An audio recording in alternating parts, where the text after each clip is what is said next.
Welcome, City of Farmington Hills.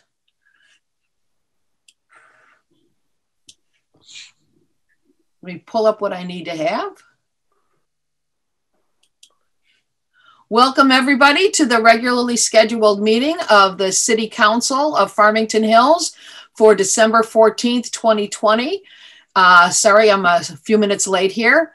If you want to dial in for comments during public comments and questions or anything on the agenda, please dial 1-312-626-6799, and the webinar ID is 943-3465-2284. Again, the dial-in number is 312-626-6799. We will begin, as we always do, with the Pledge of Allegiance. Please join me in saying the Pledge of Allegiance. I pledge allegiance to the flag of the United States of America and to the republic for which it stands, one nation, under God, indivisible, with liberty and justice for all. And now we will have a roll call of the City Council members that are in attendance. And remember to state your name and the city and state you are dialing in from. Mayor Barnett. Vicki Barnett, City of Farmington Hills, Michigan. Council members Boulware. Jackie Boulware, Farmington Hills, Michigan. Bridges. Michael Bridges, Farmington Hills, Michigan. Knoll. Valerie Knoll, Farmington Hills, Michigan. Massey. Ken Massey, Farmington Hills, Michigan. And Newland. Mary Newland, Farmington Hills, Michigan. Thank you. Okay, next on the agenda is the approval of the regular session meeting agenda. Is there a motion to approve the agenda? Madam Michael? Mayor? Yes. Madam Mayor, I move the City Council will approve the agenda as published.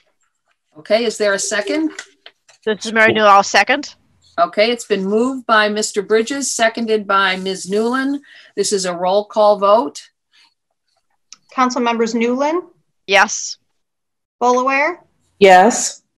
Massey. Yes. Bridges. Yes. Knoll. Yes. And Mayor Barnett. Yes. And now we will have the administration of the oath to the Mayor Pro Tem, Jackie Boulware. Yes, this is normally so much more exciting where she stands up and the family's all there. And then we do the ceremonial change in seats. So, Jackie, when we can come back all and meet in City Hall in person, maybe we'll redo it just so that you can have it officially in City Council. Yeah. An official redo. If you could just raise your right hand and repeat after me. I do solemnly swear. I do solemnly swear. To support the Constitution of the United States. To support the Constitution of the United States. The Constitution of the State of Michigan. The Constitution of the State of Michigan. The Charter and ordinances for the City of Farmington Hills. The Charter and ordinances for the City of Farmington Hills. And that I'll faithfully perform the duties. I will faithfully perform the duties. As Mayor Pro Tem. As Mayor Pro Tem. For the City of Farmington Hills.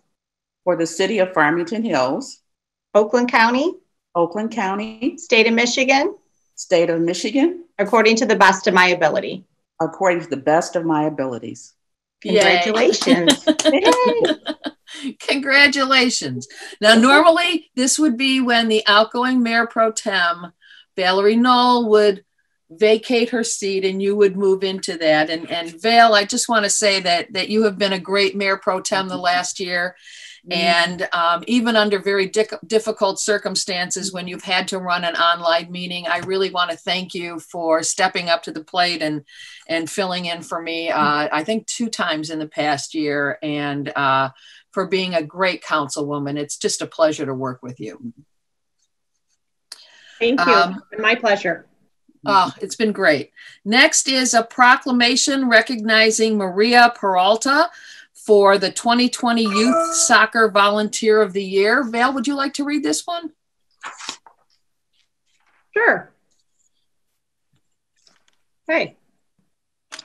Whereas Farmington Hills resident Maria Peralta was chosen as the 2020 Youth Soccer Volunteer of the Year by the Board of Directors and staff at the Michigan State Youth Soccer Association, the MSYSA. And whereas Maria will officially be recognized and will receive her award at the organization's annual general meeting in March. And whereas the Michigan State Youth Soccer Association, the City of Farmington Hills Special Services Department, and the Farmington Soccer Club all applaud Maria Peralta for her commitment to youth soccer in Michigan. And whereas Maria's tireless efforts, organizational skills, and passion for soccer helped facilitate a long-time positive working relationship between the city and the soccer club, and also helped make youth soccer a great success in our community. And whereas Maria Peralta's energy, enthusiasm, and countless hours of volunteer time enhanced the programs offered by the Farmington Soccer Club and benefited the community as a whole.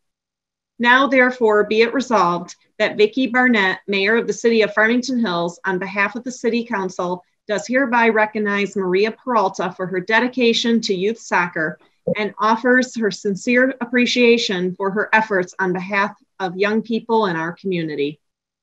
Thank you. And I know, Maria, you are on the meeting with us. Yes, I am. Thank you. Oh, we are so glad to have you, and we want to congratulate you. Would you like to say a few words on what you've been up to? And Absolutely. Okay. So, yeah, as part of the Farmington Soccer Club, we were able to at least play this past fall, socially distanced and with masks. So that was a little different this year, but we were very happy to at least have the kids out on the fields and playing. So that was exciting. And obviously we're hoping to get back out there in the spring. Right now we're not able to play in the indoors right now. But we are hoping to do that. But it was very, I was very honored and very surprised to receive this honor. But it's been a joy to work with the City of Farmington Hills over the past, it's been probably 6 years with the club, but I started as a coach, not a very knowledgeable coach, but I played as a youth, very young youth, and then played other sports, but then got back into it when my son was 6 years old, and now he's actually a junior in high school. So it's been really great to grow with the club, and we are an all-volunteer club in Farmington, so Farmington Hills. So it's really great to be able to have really great volunteers, an all-volunteer-led club, and we work with the City of Farmington Hills with Farmington Special Services, and it's really great to work with all of the people who work with the city, and it's been a fabulous relationship, and we couldn't do it without everybody here at Farmington Special Services. So it's been great. So thank you very much for the city here in Farmington Hills. So it's great, great working relationship. And again, couldn't do it without you guys. And it's a fabulous, fabulous working relationship. You guys have fabulous facilities, and it's an awesome, awesome working relationship. Thank you very much. And we couldn't do it without you either. So you and the volunteers and all the parents and the kids that participate, thank you all very much for making us proud that we built the facilities that we have, because under your tutelage, our kids are doing great. And I know that our public services department special services department is really grateful for your help as well. Thank you so much. Thank you. We'll make sure you get the proclamation in your hand. Otherwise, I would be handing it to you now. Thank you very much. Does anybody else have anything to say? No? Okay. Thank you very much. And thanks for being on the meeting. Absolutely. Appreciate it. The next is a proclamation recognizing Judge Marla Parker as the 2020 Oakland County Domestic Violence Prevention Award winner. And would Mary Newland like to read that proclamation? Thank you very much. Yes, I would. This is a proclamation for our 47th District Court Judge Marla Parker 2020 Oakland County Domestic Violence Prevention Award. Whereas 47th District Court Judge and Farmington Hills resident Marla Parker recently received the 2020 Oakland County Domestic Violence Prevention Award. And whereas Judge Parker was honored because of her tireless work and steadfast dedication to protecting survivors of domestic violence and holding abusers accountable. And whereas she has presided over the 47th District Court for 27 years, serving Farmington and Farmington Hills with honor and distinction. And whereas, as an active member of the multidisciplinary high-risk response team of Farmington Hills, Farmington Judge Parker meets regularly with area leaders to pursue education, share resources, and establish practices to identify high-risk situations with the goal of preventing this tragedy of domestic violence. And whereas Judge Parker has promoted the need for similar coordinated community response teams throughout Oakland County and spearheaded efforts to train the entire court staff in domestic violence awareness and prevention. And whereas Judge Parker requires that victims speak to an advocate at Haven to develop a safety plan and utilize the services of this Oakland County program that provides shelter, counseling, advocacy, and education for victims of domestic violence and sexual assault. Now, therefore, be it resolved that I, Vicki Barnett, Mayor of Farmington Hills, on behalf of City Council, do hereby recognize Judge Marla Parker for being a powerful force against domestic violence, both inside and outside the courtroom, and applaud her compassion, dedication, and impactful work that has improved the lives of and future of countless members of the community. Signed, Vicki Barnett, Mayor. Thank you very much. I know that Judge Parker is attending with us. Judge, would you like to say something? So first of all, thank you, Madam Mayor and members of council. I am honored to receive this recognition tonight. And the first thing I want to say, it's so nice to see all of you. It certainly has been a little while, and hopefully it will be soon that we can all see each other even in person. I have to say, I'm humbled and honored to receive the Domestic Violence Prevention Award.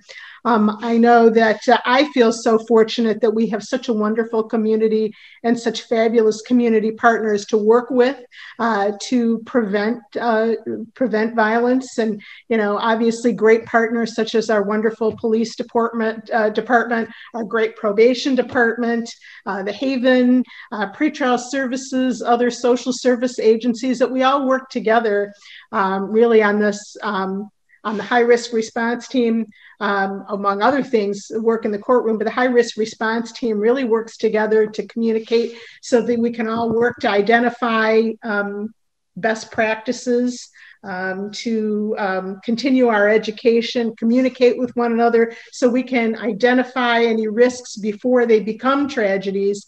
And hopefully we're all working hard to make our community safer. And I will say, I don't do this work for the recognition, but it really does motivate me, and I think everyone else, to continue to do the hard work that it takes to make us all safer. So thank you so much.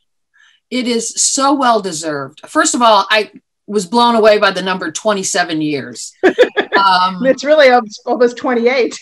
you haven't aged a bit. You look fabulous. But I also want to point out that not only are you responsible for this program, but you also instituted a drug court, which is a very successful program in our community. And when we have judges like you and Judge Brady who step up to the plate and go above and beyond the call of duty to make sure that we have a safe city, when we win awards for a safe city, like we recently did, the second safest city in Michigan, we are very proud to know that we have so many partners that help us stay safe, including the work you've done on domestic violence. And that includes the work of former city council members, Samantha Steckloff and Teresa Rich, who worked with Janet Jackson, our county commissioner, on a task force talking about domestic violence and sexual assault and human trafficking. And so we are very grateful to all of your help. Does anybody else have anything they want to say? Anything they want to add? Yes. Yes, go ahead. Judge Parker, congratulations. I've known you for many years now, and You are an example of a judge is involved in the community, and the award you're getting tonight is clear recognition of that. Mayor Barnett talked about some of the other highlights you've been involved in, but also want to recognize you for your consistent efforts in regards to volunteer recognition program that you've been involved in. You always come to council with the awardees, and it takes a lot of time in explaining why someone's being recognized as a volunteer recognition award program. So I want to thank you for that. And again, you are an example of a public servant that clearly does give back. So thank you for your work. Thank you so much. You're welcome. Anybody else? I think we're all in agreement. You have been a terrific asset to the community, and we are very grateful for your work. And certainly the least we can do is make a big deal about something that is important to us, and recognize you for the work that you've been doing. So thank you very much. Thank you. Say hi to your hubby for me. Will do. And he may be watching. So hi. Okay.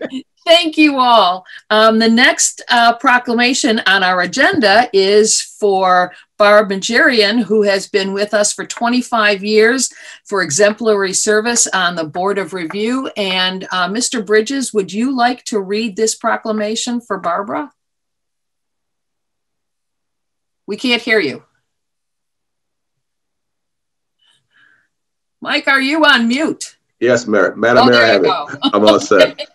I'll be happy to read this proclamation for Barbara Majerian. Whereas Barbara Majerian gave her knowledge and expertise to the Board of Review, serving with distinction for over 25 years during nine terms from 1995 through 2020. Whereas Barbara Majerian served the Board of Review with dignity, honor, and respect through the difficult process of weighing fairness under the tax law with compassion for residents. Whereas she faithfully attended annual meetings of the Board of Review, carefully reviewed letters of appeal, weighed evidence, and served as a valuable resource for the people of our city.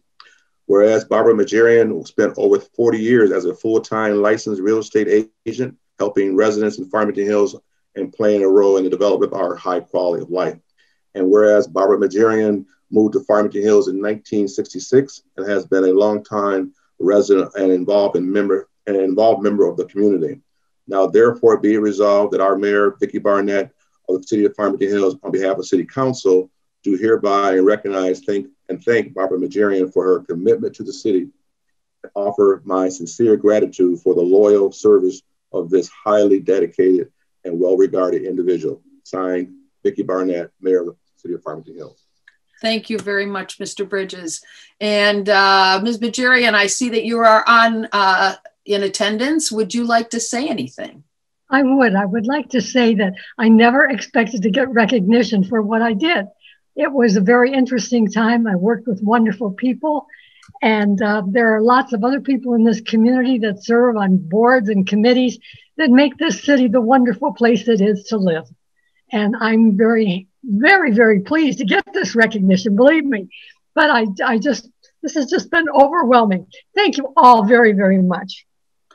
Well, we are so pleased to honor dedicated individuals, and you have played a big role in this community on the Board of Review. And we just want to thank you for all your volunteer time and energy and service. It has been great to have you. We're certainly going to miss you and all of the experience that you bring to the Board of Review. And we wish you all the best in the future. We will get you your proclamation in the mail. And again, we wanted to publicly thank you and recognize you for all the service that you've given to this community. So thank you. Oh, thank you. Thank you all. Thank you very much. Thank you. Next on the agenda is correspondence. Does anybody have any correspondence that they would like to discuss that we all haven't received?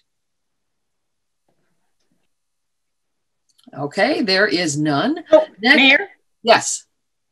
Actually, I have correspondence we all did. I think we all received it, but I'm not sure. It's the letter regarding the no turns off of Middle Belt. Did everyone? That's right, we just received that, yeah.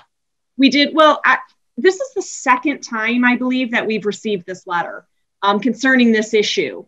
So I would actually like to ask if the city manager and the police chief could look into this and give us some more information on this. I mean, the gentleman does tell us the history in the letter of why it is the way it is, but he does make some decent points about how school district boundaries change over the years.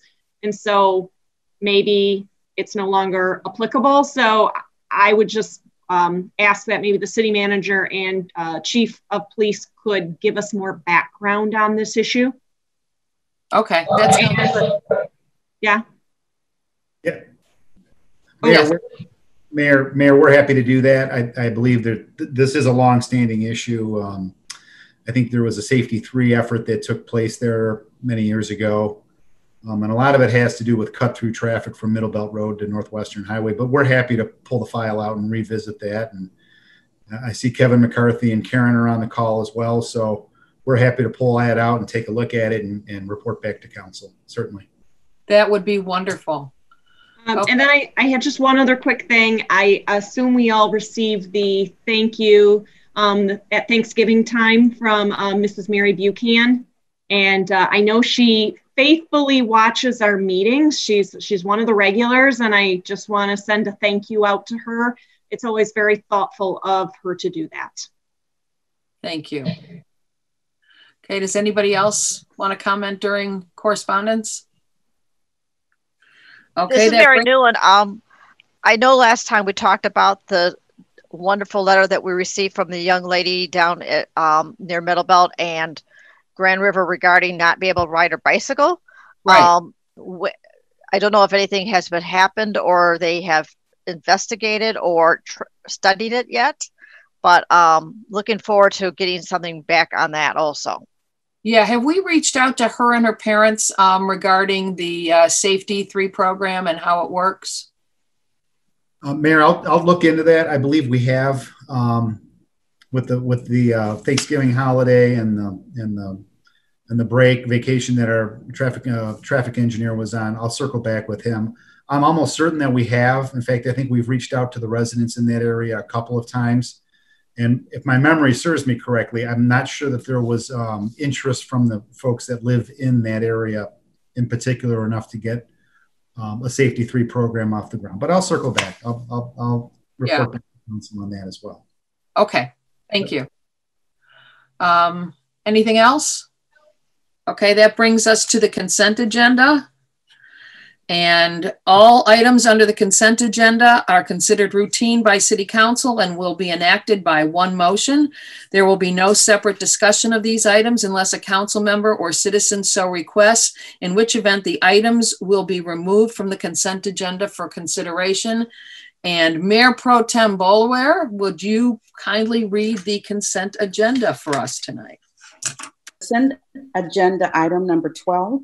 Recommend adoption of a resolution to approve the interlocal agreement for Oakland County to approve the designated assessor for the period of January 1st, 2021 through December 3rd, 2025, CMR 12-2121.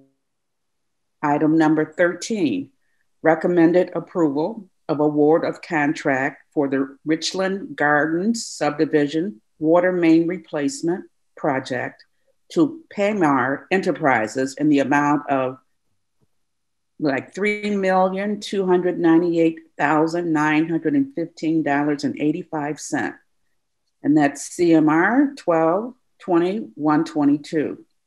Number 14, recommended approval of award of proposal for theater stage curtains and related equipment at the Farmington Hills Community Center to TLS Sales Incorporated in the amount of $143,000, CMR 12-2123. Item number 15, recommended approval of award of bid for audio, video, and lighting equipment for the main theater at the Farmington Hills Community Center to advance lighting and sound in the amount of $276,857, CMR 12-2124.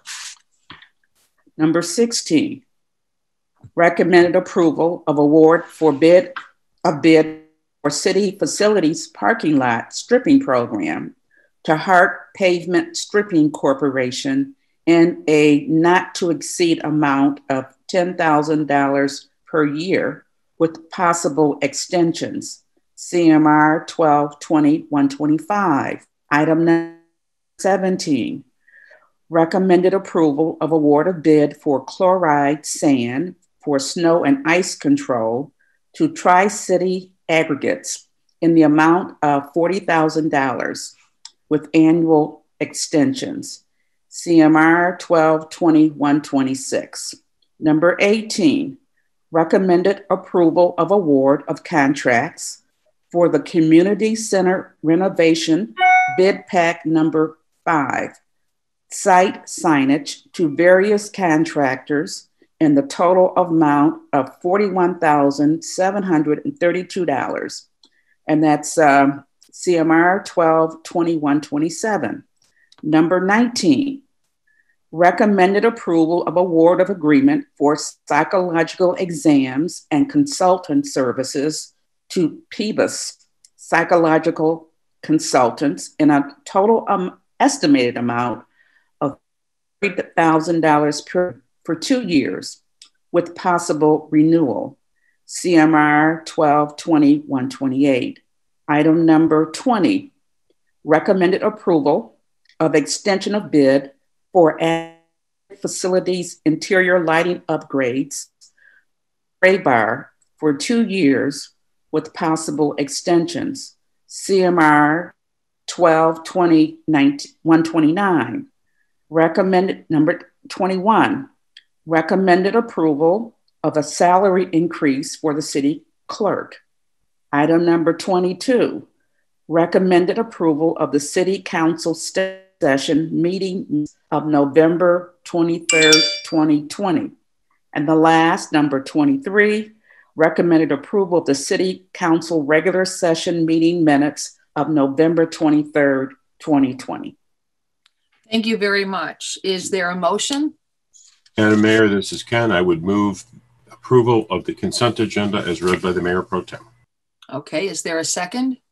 Support. Okay, it's been moved by Dr. Massey, seconded by Mr. Bridges. Is there any discussion? Seeing none, this is a roll call vote. Members Bullaware? Yes. Massey? Yes. Bridges? Yes. Knoll? Yes. Newland? Yes. And Mayor Barnett? Yes. The next item on the agenda is public questions and comments.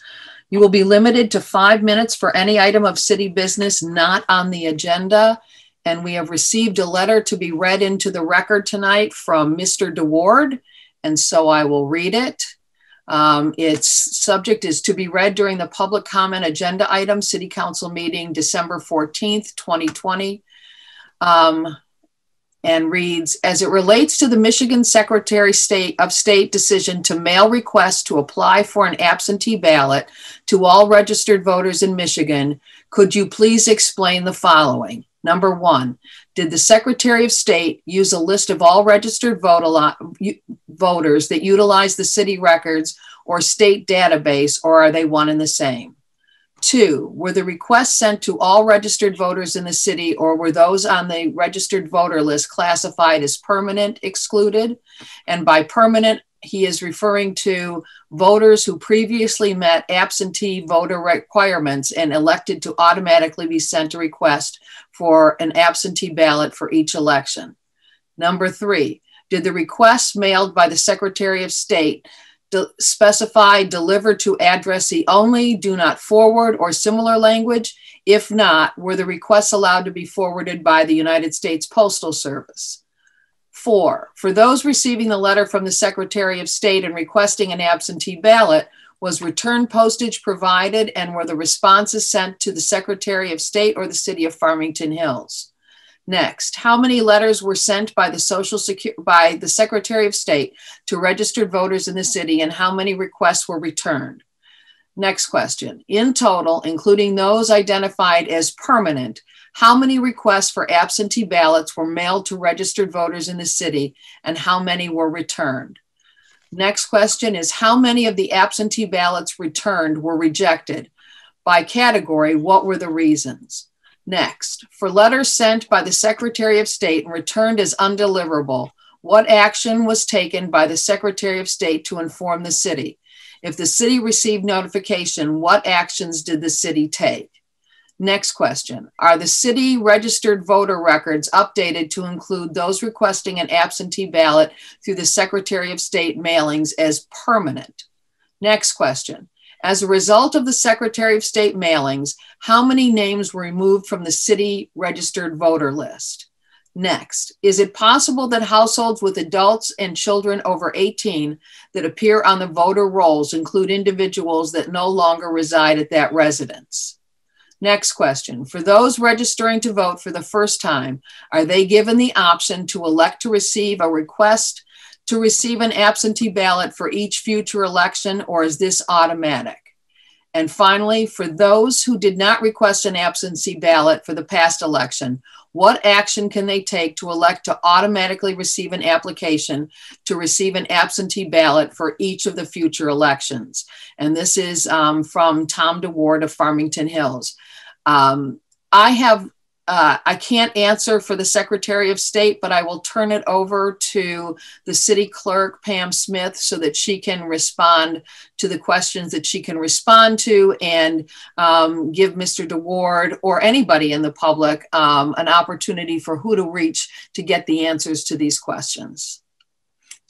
Yes, Mayor, most of these questions, frankly, should be sent to the Secretary of State's office. Anything regarding their mailing or how they responded to that. Some of them have to do with if people are removed from a list. They're not questions that can be answered very shortly. It depends. Every situation is different. There's certainly a process that we have to go through for removing somebody. We can't do that with just a third party telling us that they don't live there any longer. It has to, come from that person requesting to be removed. So there's a whole process that's included with many of these questions. I have had email exchanges with Mr. DeWard, have advised him that if he's trying to get to a certain point, it might be helpful. So I could answer that specific question, or if he's looking for documents, to submit a FOIA to respond as such. But certainly there's protocols for removing people from a list. If adults, and they said, can appear on the list that are no longer residing there, certainly if they moved and we did not receive information, they may still be on the list or in our inactive file. But again, there's a process for them. We can't simply take them off. Right. I know I did receive a few phone calls from people who did move out of the city, and I advised them to send you a personal email to the clerk's office asking to be removed from the city voter rolls, and they were. Yes, and we did receive many phone calls when those mailings went out by the Secretary of State's office as well. So at that point, we requested that people put in writing to us to remove them if they've moved. And then we did so at that time. Frankly, some of it were people that were living there currently and saying that person no longer resided. Again, that's a third party information. And, all we can do is reach out when we get information that's returned to us by either sending them a voter ID card or sending them mail. We can put them in the inactive file and put them on a cancellation countdown. Yeah, some of them were from, most of the calls I received were from people who moved in the last year and were now living out of state. Yeah. So they weren't sure if the Secretary of State had gotten their information. They wanted to be sure that they were removed from the voter rolls. So thank you very much. And I know we have another letter that came in from County Commissioner Marcia Gershenson, and you have that in your possession to read? Okay. You are on mute. Sorry about that. That's okay. So she did have a few announcements. This is from County Commissioner Marcia Gershenson. She announced that Oakland County has a new grant opening today for restaurants. So she wants to help everybody to help get the word out to all of our local restaurants. JVS is starting a new paid internship program for residents who are over 50 and have been unemployed for 6 months or longer. And Oakland County is offering a free membership to the grocery delivery service for seniors 60 years old and above called SHIPT, S-H-I-P-T. For all details on all of these programs, she said you go to the website at oakgov, OAKGOV.com, or to contact her at 248-808-1032. And she says, happy holidays, and feel free to contact her with any questions or concerns. Okay, and I did see a question pop up on the chat screen from Kaya Davidson. Do we have that question that she asked? Yes, Mayor, the question is for the city clerk, and if the office issues a death certificate, is that person then removed from the voter rolls? Yes, they are. And we do receive information, either whether that comes in directly to our office or comes through the Oakland County will send us listings monthly on death records that they have received that get sent to all the local municipalities, and they are removed at that time. Okay, thank you. Does anybody else from the public have anything that they would like to discuss? Are there any hands raised?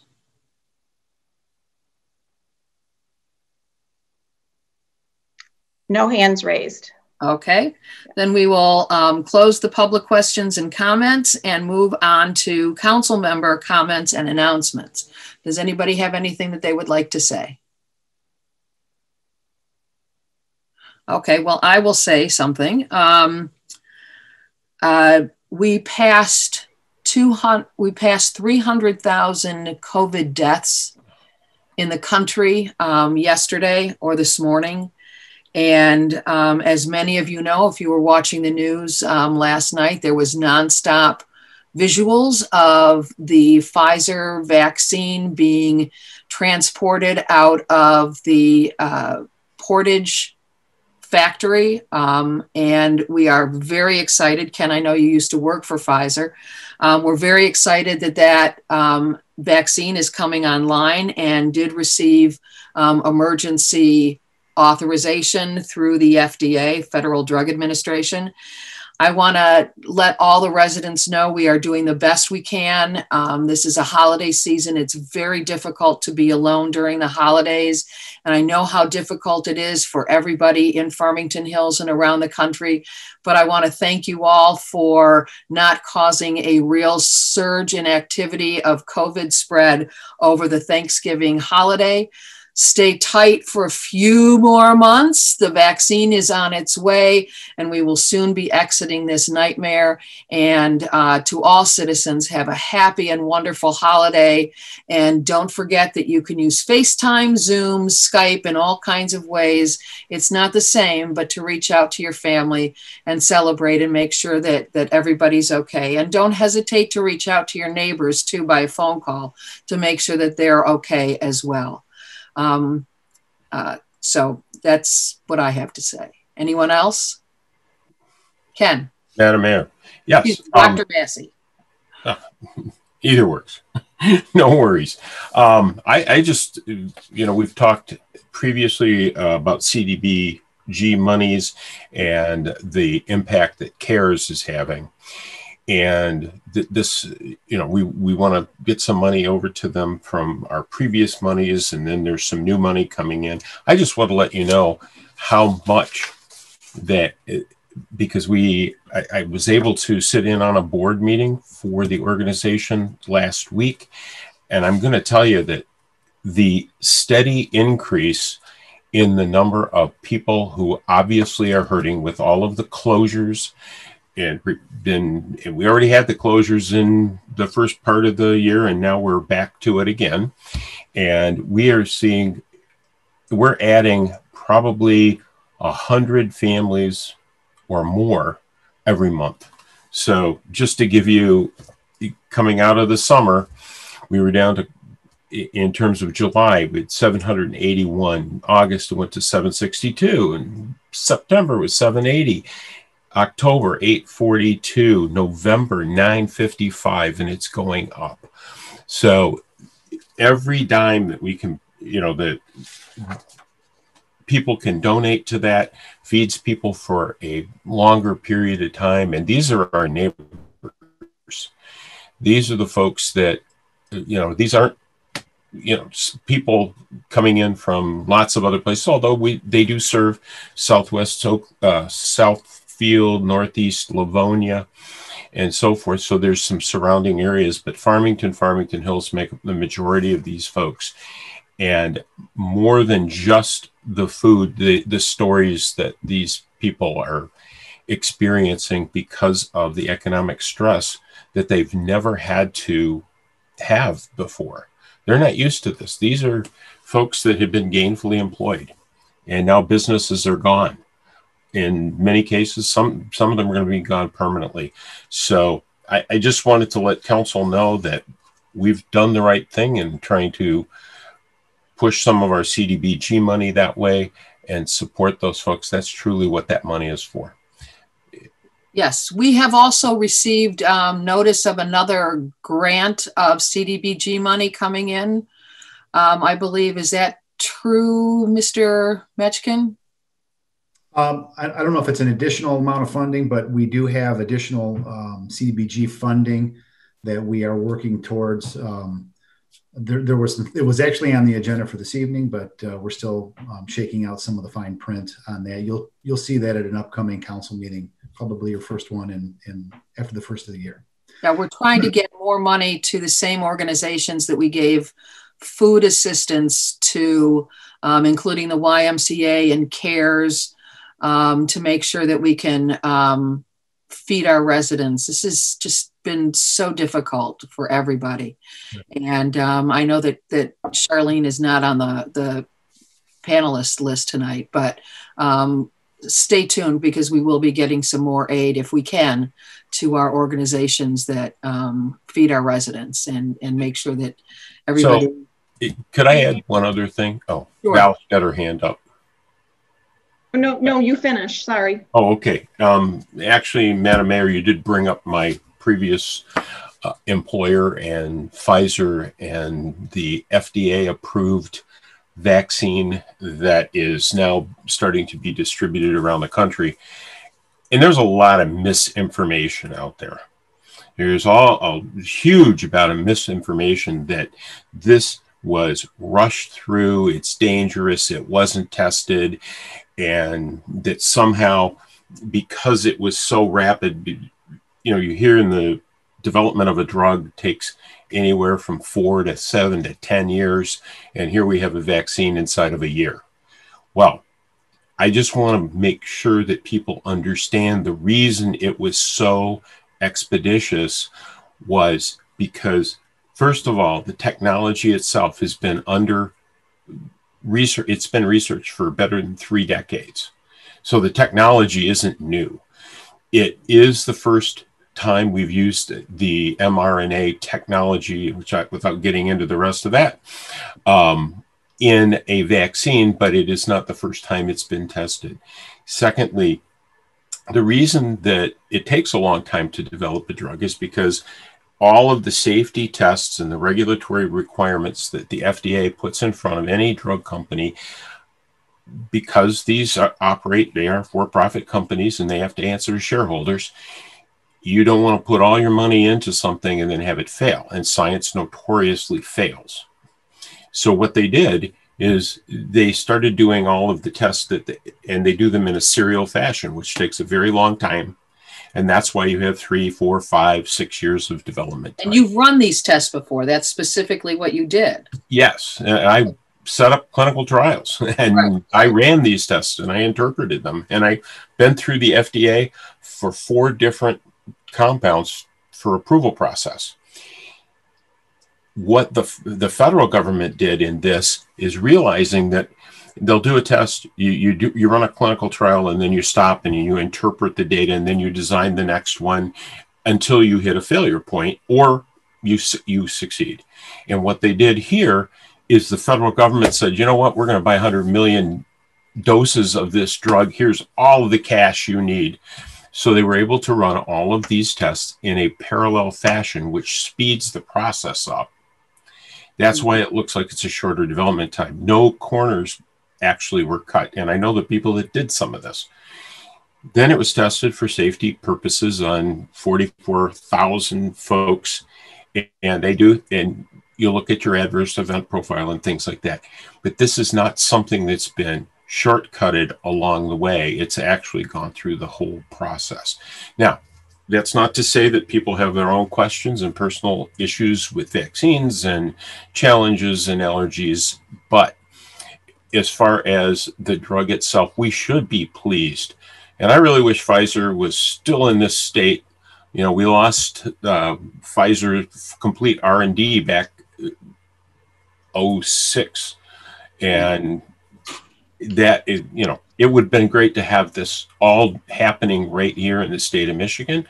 But I just wanted to make sure that at least with a little bit of a public forum to be able to say that there are reasons that we got here so quickly, and it's not that anything was cut safety wise. So they didn't have to raise money for phase 1, then phase 2, and then phase 3 testing. They knew the money was already there, took the burden off the shareholders, and allowed it to go forward. And the phase 1, phase 2 testing had already been done over the last number of years, because we've had a lot of experience with vaccines.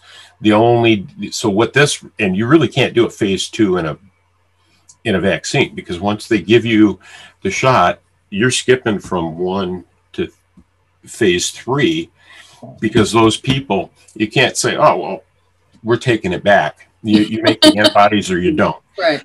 And that's really what this is. A vaccine is truly a chemical means to reach a herd immunity, which is where we need to be. And that's why folks that are young and not at risk and so forth, we're having literally thousands of positive tests, but those people don't even often show symptoms, but they develop immunity.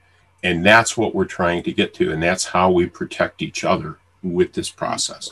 And I'm happy to go on and on and on because I could, but I'm going to stop there. I just wanted to make sure that I so appreciate you saying that to our residents so that they understand. That is just wonderful. So thank you. And maybe Joni Hubred will have some more questions for you for the Farmington Voice so that she can write a big article about this. So thank you very much. Mayor, can I just make a comment real quick? Yes. Just for all the attendees, if you could use the raise your hand feature so we can acknowledge you during the appropriate item, and then we'll acknowledge you to speak rather than chat. I did see that Kaya Davidson also was asking about water assistance through the state of Michigan. I'm not sure when that she was asking about that, or Gary, I don't know. Yeah, I could address that. Yes. Then if Ms. Davidson would kindly call the Department of Public Services and speak with Ms. Mondora, she'd be happy to help her and direct her in the right direction. We do have resources for folks that are in difficult situations, and that number is 248-871-2535. And could we put this on our website? Yes, we can do that. Thank you. I think that Ms. Davidson was saying, not necessarily for her, but she wants the public to know that there is some assistance out there. So yes, there is. Absolutely. Okay, great. Ms. Knoll? Yes, thank you. Thank you to Dr. Massey for that information, and also for pointing out the CARES, about the caseload going up. And CARES is a wonderful organization. I know Dr. Massey is very involved with it. And we know that people with all these additional restrictions and shutdowns, people are facing economic hardship, they're out of work, but also, emotional and mental stress. But I want to point out one other organization, because Richard Lerner, who was formerly on this council, Yes. was very active with the Good Fellows. And he always gave a plug for the Good Fellows, which is a local organization, volunteer organization right here. All the members of the organization, volunteers, are all Farmington Hills residents primarily. And I want to put in a plug for them, since Richard normally did it. I will do it now. The Good Fellows, I'm sure, could really use some assistance. Normally, they get a bulk of their food from the food drives, that people participate in, mainly in the Farmington Public Schools, and we have them here in City Hall and a lot of the locations locally. But obviously with the schools being shut down, they probably have not been able to get the bulk of the canned goods that they normally, canned goods and other non-perishables that they normally receive from those food drives. So I really encourage people to look into the Goodfellows, Google them. They've got a website. You can find out information about how to support them. And all of their assistance stays local. They help people in this community. So the funds that you contribute or the goods that you contribute all go to help your neighbors. And the saying is no child or no senior without a Christmas. Right. Yes. Thank you. Ms. Bolaware? Yes. Thank you so much for that information, Dr. Nancy. That was very informative, and people, I think, needed to hear that. And I want to let people know that I'm going to be one that when my turn comes to get a vaccine or vaccinated, I will be getting one. But who? I think you just froze on. So many restaurants right now in our community. Can you hear me? Yes, we can now. Okay. There are so many restaurants in our community who are hurting. And this time of the year is when it's a make or break period. They make the majority of their money to see if they're going to be successful this year or not during this period of time, in which they usually get a lot of clients or not patients, but a lot of folks that come in and eat.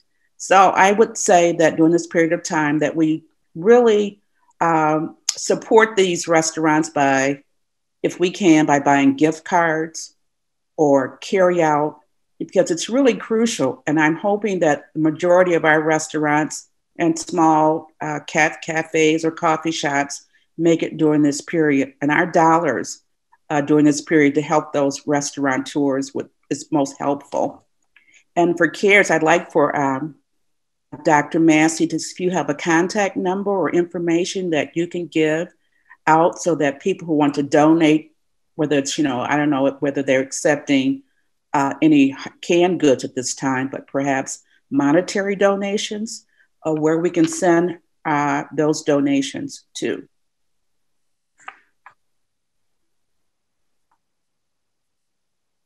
And the answer, yes. So the actual phone number, and thank you, Mayor Pro Tem Bolaware. The phone number to call is 248-474-8231. That's 474-8231. And they are currently, it is monetary donations that make the biggest bang for the buck.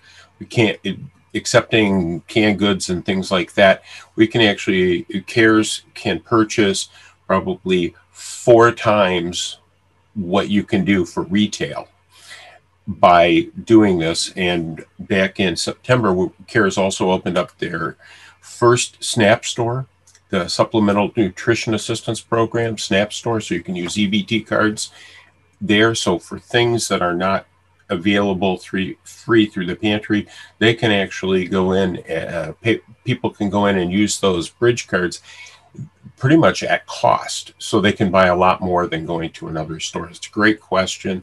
And that was the number for calling to donate. You can also go to the CARES website, which is real easy. And it's just CARES, CARESFH, as in CARES in Farmington Hills.org. Great. Anybody else have any comments or announcements? Okay, seeing none. We will now move on to the city manager update. Mr. Mechton.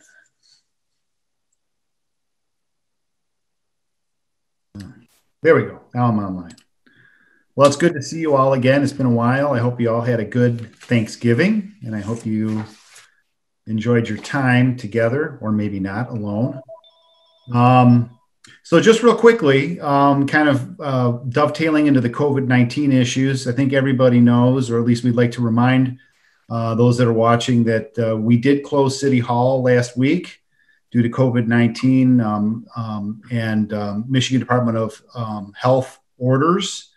But I want everybody to understand and to know that city staff continues to report as normal to City Hall and for work, and they are there ready to serve our residents. All public safety and public works operations continue as normal. And we're encouraging our residents and folks that need to do business with the city to do it by appointment. We are available for by appointment, and use our city website. You can contact us by mail, by telephone, from 8:30 to 4:30, Monday through Friday. And many folks this time of the year are paying their property taxes. So we're certainly encouraging them to take advantage of the online services, payment services that we have for property taxes, or they can also drop their tax bill with their check into one of two drop boxes on the City Hall campus. One is actually a slot by the clerk's office off the south entrance, and the drive-up drop box in front of the police headquarters. Also wanted to remind everybody that city offices will be closed Thursday, December 24th, Friday, December 25th, Thursday, December 31st, and Friday, January 1st for the Christmas and New Year holidays. That kind of complicates garbage pickup just a little bit. Garbage and recycling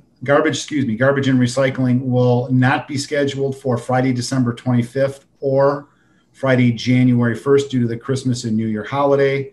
Garbage pickup will be delayed one day with Friday's collection made on Saturday.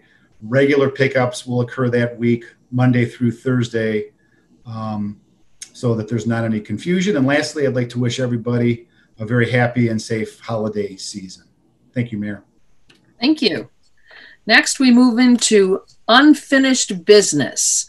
Item number 6, consideration approval of the introduction of an ordinance amending City Code Chapter 34, zoning to amend the official zoning map in order to rezone the property located at 33466 8 Mile Road, OS2, Planned Office District to B3 General Business District, rezoning request 27/2020. It was tabled from the November 9th meeting, 2020 to tonight's meeting. Mr. Mekjan, do you want to take this on and then lead us through it? Well, Mayor, I think you did a very good job of introducing it. Ed, I'm going to turn this over to you and to Mark to maybe bring us up to speed on this with the petitioner. Thank you. Good evening, Mayor, members of council. If you'd like a presentation on this, we could do that, but I know the presentation, the public hearing were held for this these two items. The only additional information that was discovered between the last public hearing and tonight's meeting is we have discovered that in association with the site plan that was approved for the bank for the vacant property that the proponent had mentioned, we reviewed our records and we found out that a marginal access easement document for that project was recorded against the property. So now there is a marginal access easement for all of the properties within that section of 8 Mile. And that further complicates things, I think, a little bit. I think the attorney might be able to help guide you through that on what the ramifications for this easement for the 22 feet for the marginal access already being in place for this property. Is that for the western property or the eastern property? Well, the developed property currently has a marginal access easement. This is for the vacant property. Okay, thank you. That there is an easement for this vacant property already in place. And so the marginal access easement is for ORIS 2 uses. And I don't know how that complicates things from a legal standpoint. Like I said, the attorney would probably have to address that. Other than that, we're just waiting on council's action for these two items. Okay. Mr. Jopik, do you want to give us some advice here? Sure. Well, I think the best way to explain it is if you look at the aerial that's in your packet, it shows the the two parcels. It shows the vacant parcel and the parcel, the other rezoning proposed parcel, where there is currently a marginal access installed. And then there's the vacant parcel, which, as Mr. Gardner mentioned, has an approved site plan, or had an approved site plan for a bank. And when that site plan was approved for that bank on that property, that plan showed the marginal access drive connecting the property to the east with the property to the west of the vacant parcel. So it was a connector easement, and the easement was signed and recorded and is currently in place in accordance with the existing city ordinances and the current zoning on the property. If the zoning is changed, then that existing easement will no longer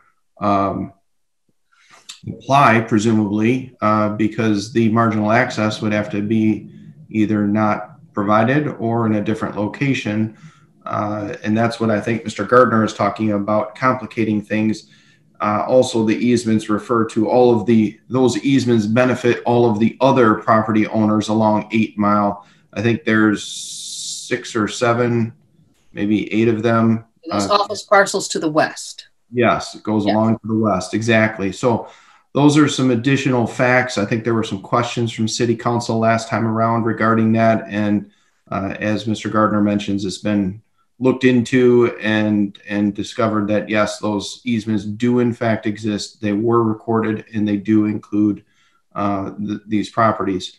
And that's additional information for council. And just procedurally, since I got the floor, just to remind council where you left off, this was tabled after the public hearing. That's why you don't see a continuation of the public hearing on your agenda. You completed the public hearing process, and the matter was currently pending before City Council with a motion on, I believe, the first request only. I don't think there was a motion made on the second rezoning request. So that's our current status.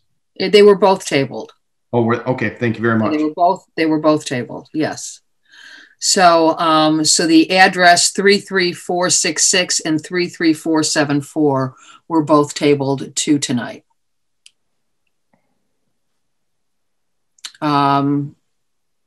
Any more comment from staff, city? Is Mr. Kuhlman on the line? Would he like to address us at all? Yes, I am on the line. Can you hear me? Yes, we can. Yes, I'd love to, and I was under the impression you all can see my screen if I put something up. Is that correct? It could be. That's what I was informed by Mark and his staff earlier today. Okay. I don't know if that. All I see right now is your name. I don't see any other documents. Panelists, you should be able to share your screen. How would I share my? Can you at the bottom? At the bottom of your computer, there's a share screen button with a green arrow. Okay. Right. Share.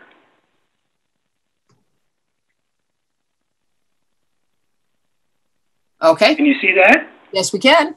Okay. Well, thank you again for considering my rezoning, and really appreciate your time this evening. At our last meeting, there were really two points that the council seemed to be discussing at length, which was the building height and the marginal access road. And with the information we were given tonight that the easement was created for the marginal access road for the proposed bank, I would just like to point out that, and Mayor, this may address your point about presenting a site plan without anything in certainty. We presented that bank site plan 15 years ago thinking the bank was going to build. Obviously, the bank never built. The marginal access road was part of the bank development, which never occurred. So I would ask you all to consider that easement, and I believe Mr. Jopik can confirm this or not. If the site is rezoned to B3, I believe that easement can be vacated and we can create whatever easement meets the current B3 zoning requirements to take its place. I don't believe it's that complicated to vacate the easement that was granted to the city on a development that never occurred. So I guess I'd like to talk a little bit about the marginal access drive. Let me pull up the correct, sure I can do this. So these are excerpts from your ordinances. So the OS1 does not have any requirement for a marginal access drive. The OS2, which my property is currently zoned, section 34-3.22 states, in those instances where the Planning Commission finds that excessive number of ingress and egress points may occur with relation to a major or secondary thoroughfare, I believe 8 Mile is considered a major thoroughfare, thereby diminishing the carrying capacity of that thoroughfare, the Commission may require marginal access routes. It doesn't say that the Commission must require. If the Commission may require, and I'm assuming they may require it after traffic study, or if they feel that there are excessive number of egress and egress points. Then OS2 also requires the access drive to be at least 22 feet wide and to be 10 feet. I'm sorry, the marginal access road shall be adjacent to the front property line and shall be at least 22 feet wide. But further down in your ordinances, OS3 has no marginal access road. OS4 has no marginal access road required. Your zoning for B1, none is required. B2, none is required. B3 mirrors OS2 with the language again, excessive number of ingress and egress points may occur, then the Commission can find that the marginal access road may be required. However, the varying points between the OS2 and the B3 is instead of having the identical requirement of being adjacent to the front property line, the B3 has it set 10 feet back. The rationale behind that, I know we discussed briefly at the last meeting, but majority of cities, when they do marginal access drives or frontage roads, it's for more than one zoning district, so that frontage road can service more than just OS2 office buildings, and in fact, it considers uses that are in the OS1, 2, 3, 4, and all the B categories. And then your B4 has the same kind of requirement as the B3. Okay. Okay, so we'll talk about excessive access points. So what I've done here is, on the other side of Livonia, I've counted the access points 6, as opposed to what currently is on the city of Farmington Hills north side, which is 3. If my property was granted an additional access point, that would be 4. And again, all the uses on this side are traditionally higher impact uses because it's all retail oriented, which means you have more in and out than you traditionally do for office. So when we address excessive access points, again, I don't believe there are excessive access points, but that's really for the Planning Commission to determine if they believe there are excessive access points. And then I've kind of shown 2 site plans. This is a site plan similar to the last one. And you'll see the property to my, sorry about that, property to the west is here, and you'll see there's a 10-foot setback, the difference between this access drive and this access drive. I've spoken with this property owner. He'd be more than interested in talking with me about granting me an easement that would allow this access drive to meet all the requirements, but then have it kind of just bend into his, which I believe would satisfy both access drive requirements. Because he could keep this, which would be adjacent to the right-of-way. It would just be a minimum of 22 feet. It could be more than 22 feet wide. Then it would go through the adjacent property. If his property gets rezoned, as we've talked about, his easement would have to be modified to go from what accordance is to an OS2 versus a B3. And then finally, Comerica Bank. I asked Mark Steck if there was an access road easement for Comerica Bank, and there is not one currently of record. but there could be a discussion with Comerica Bank to continue the road through to their property as well. So that would allow you basically to go from the Comerica Bank property all the way to the other end of the property, all the way to the other end of the block. So that's a possibility number one, which I believe meets the city codes if this property is rezoned. Option two is right now this access road dead ends currently to the west of me.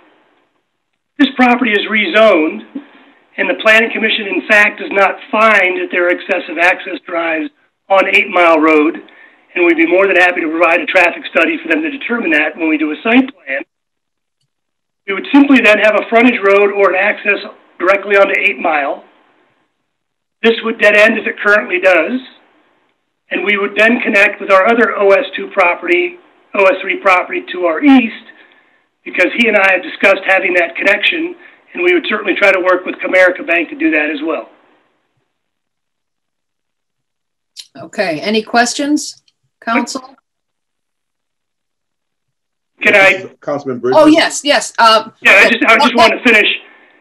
The adjacent Bloomfield Hills property to the north, and this is the typical, and my apologies, I'm scrolling to the right section here.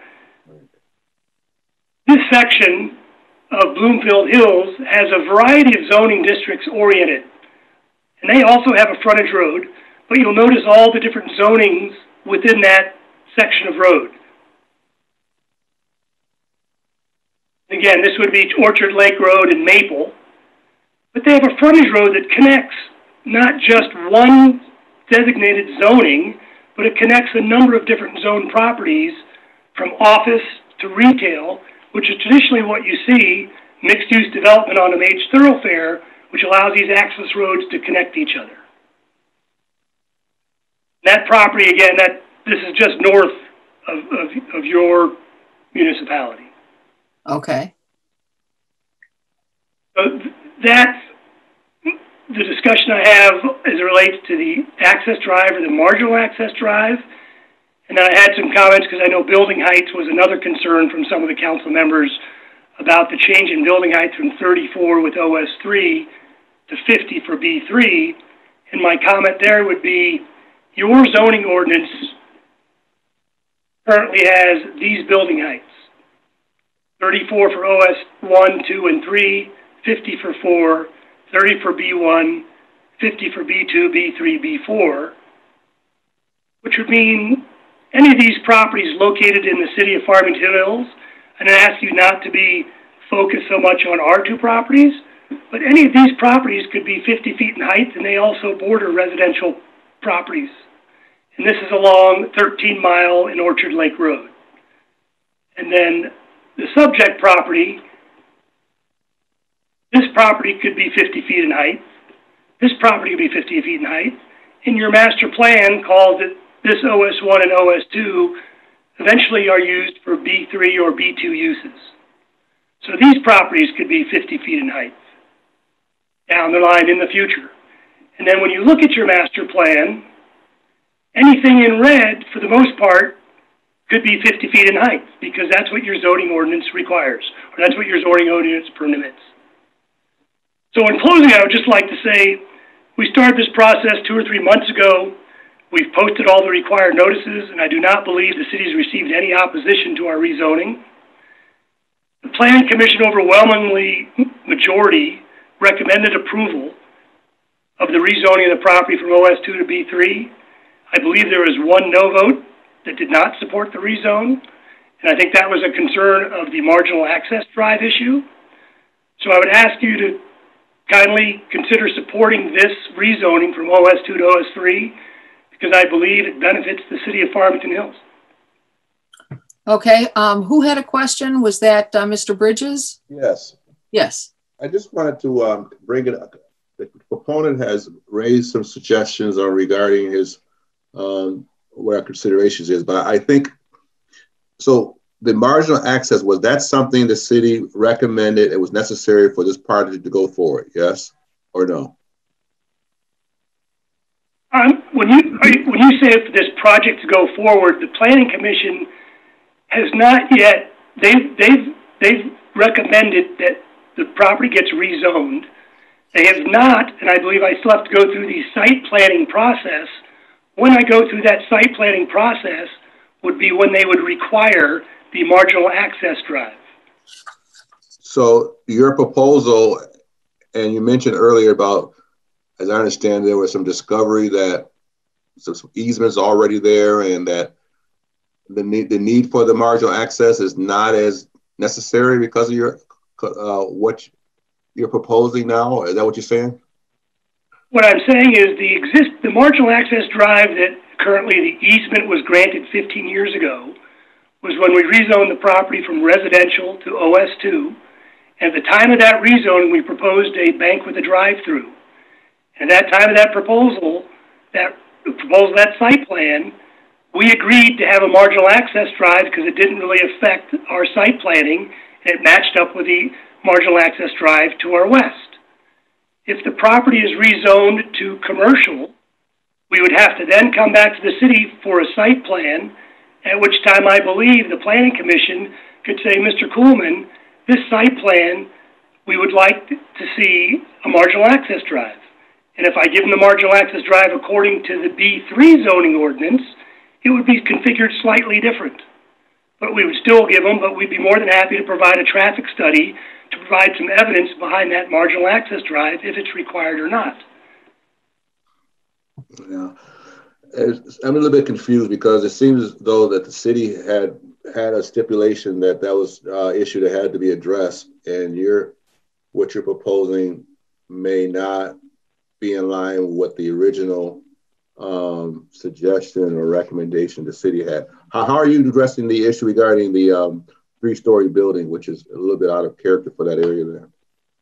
Well, as I mentioned, it's a little out of character, but it's kind of like market dynamics will dictate that.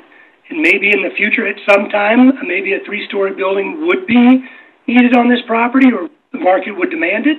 But if you look at all the development along this road and all your other B2 and B3 zone properties, including the bank to my right or to the east, and the other property rezoning and the properties along Farmington Drive, I don't think there's any market dynamics that dictate a 3-story building.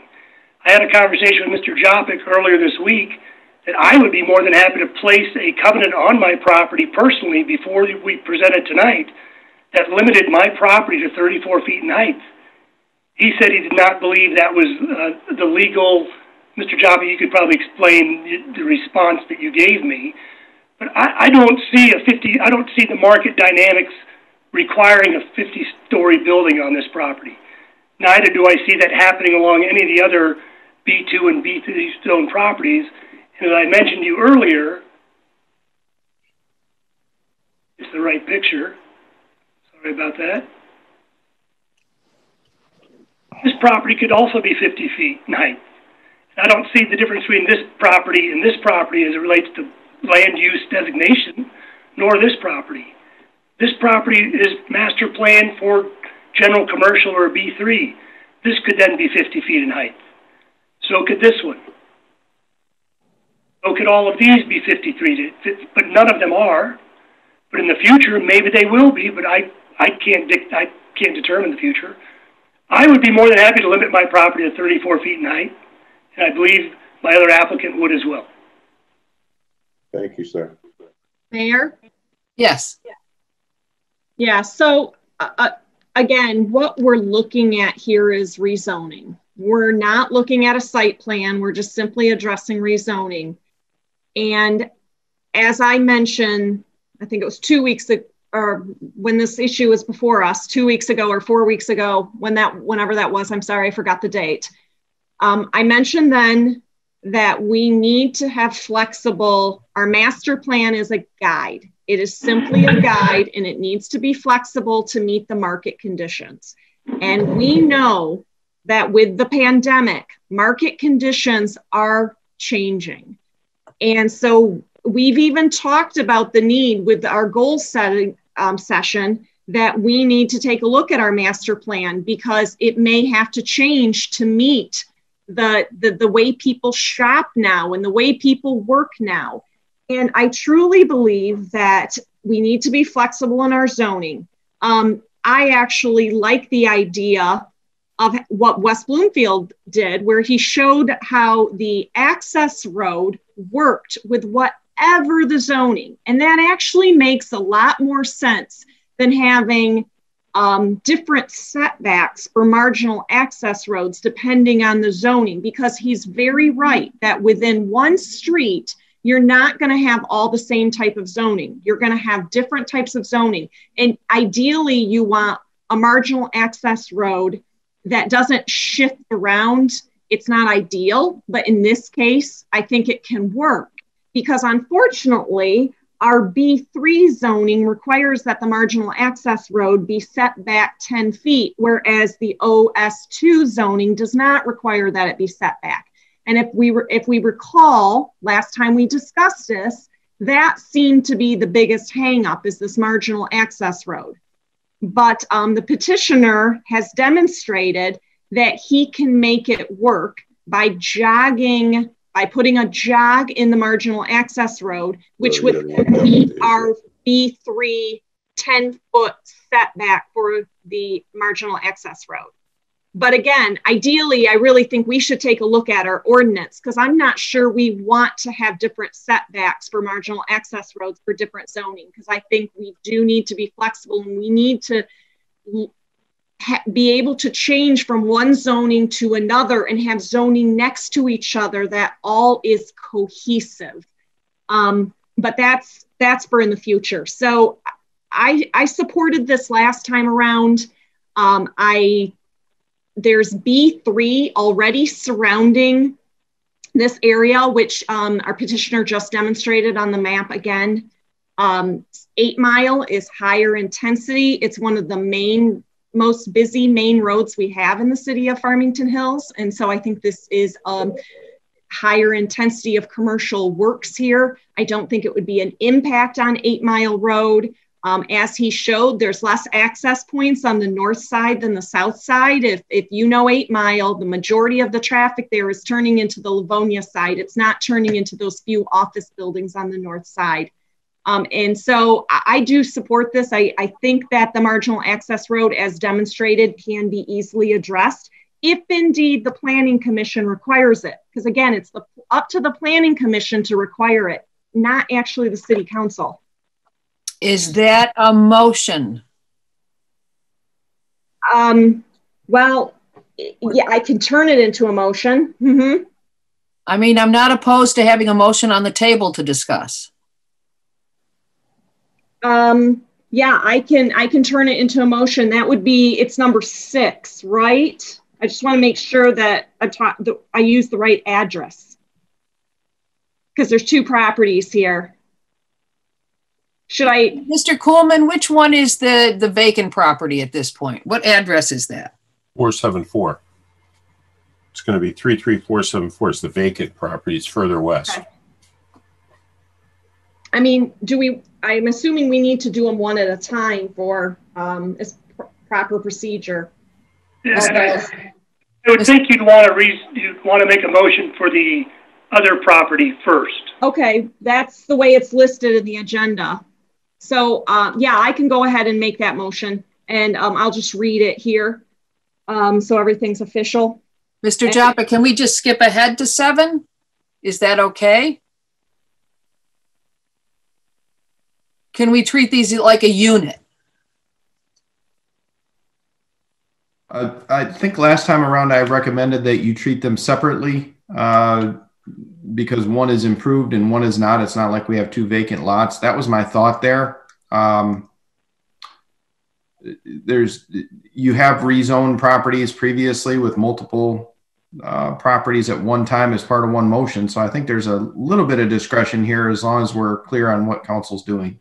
Okay, because we have before us item number 6. I'm not opposed to doing 7 and that is consideration approval of the introduction of an ordinance amending City Code Chapter 34 zoning to amend the official zoning map in order to rezone the property located at 33474 8 Mile Road, OS2 to Planned Office District B3 General Business District, rezoning request 37-2020. if you do combine them or take them out of order, I just ask if Pam Smith, the clerk, can verify that we'll be able to make it clear in the minutes what's going on here. Well, I think we need to have two separate votes because it's two separate rezonings. I don't care which order we do them in. I think there's clearly a zoning problem that we have in the city at this time. And I don't know if we can create a business district with a 34-foot height that would be like light business district with a 34-foot height, which would make all of this a very easy situation to handle. Councilmember Knoll is also very correct that we need to have a discussion on how we're going to do rezoning in the future and zoning and updating our master plan in light of the fact that some of our office buildings will now have to be repurposed for other things. And the idea that we have all these various setbacks on access roads really, truly does not make sense either, in my opinion, as well as in Councilmember Knoll's opinion. So I don't know if we have time to create a separate zoning district that would address Mr. Coleman's promise not to go above 34 feet, or if we need to just look at, dealing with this today, and then for our study session, talk about zoning and zoning issues and master plan issues and what we would like to see go before the Planning Commission.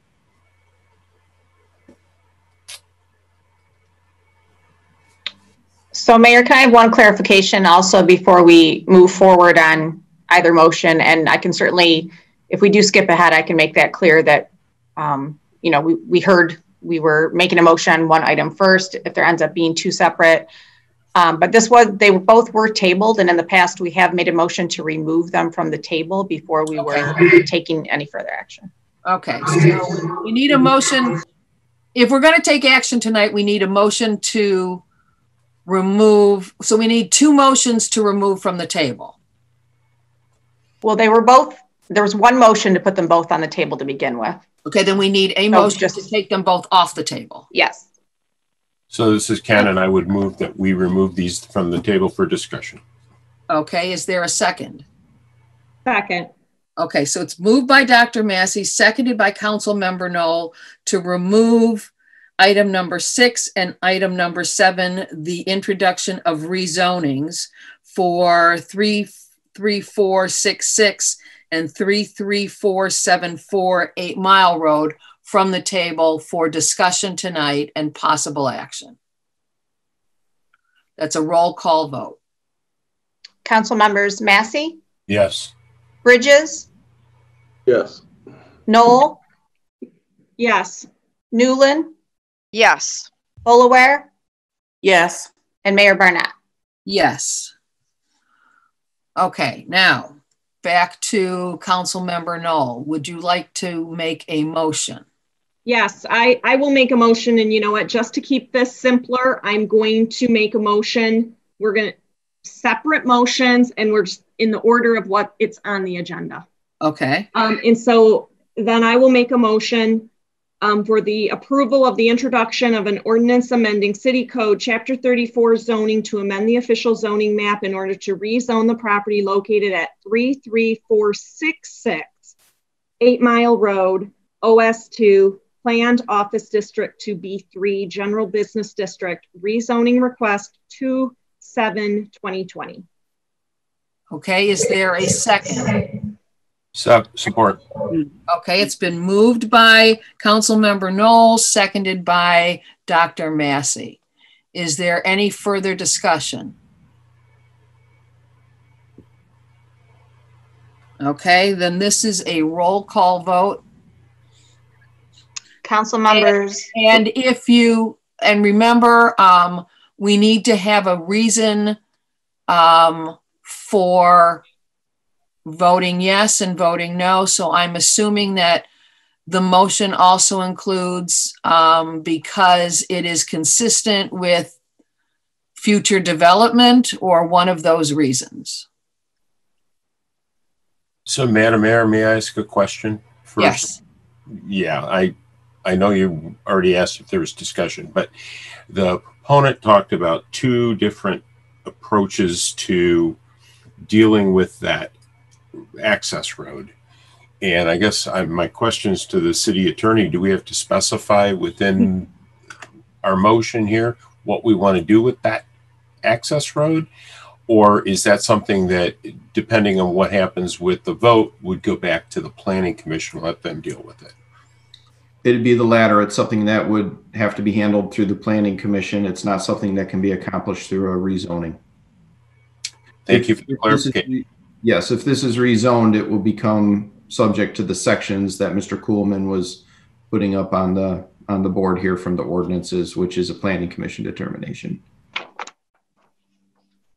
And Mayor, I would like to just amend my motion to add in as the change is a reasonable alternative to the city's master plan because it will promote land use policies of the master plan and will not conflict with present policies. Okay, perfect. Thank you. Okay, any further discussion?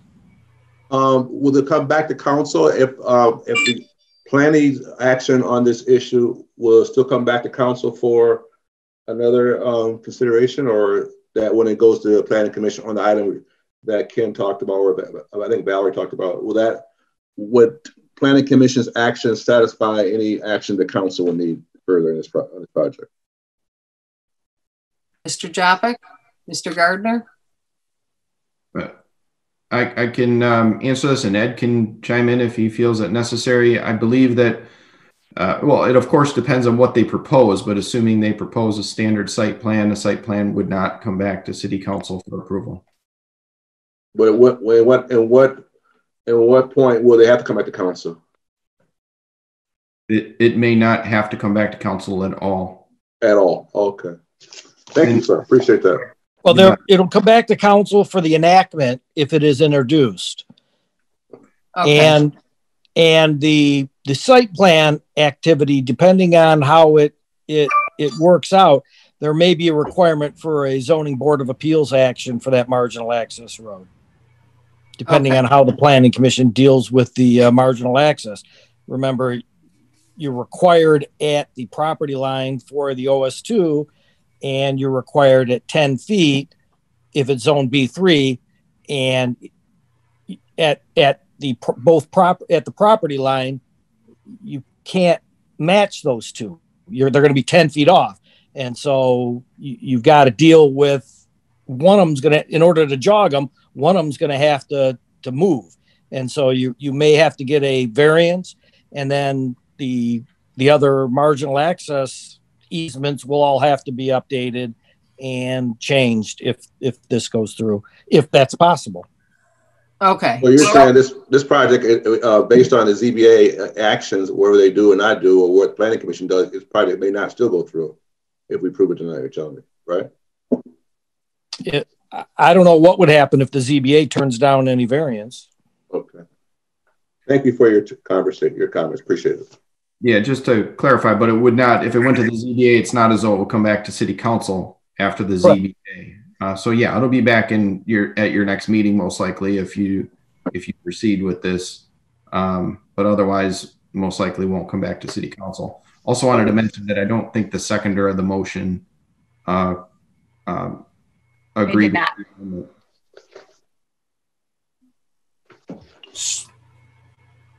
Okay, so the seconder of the motion, which was me. Okay.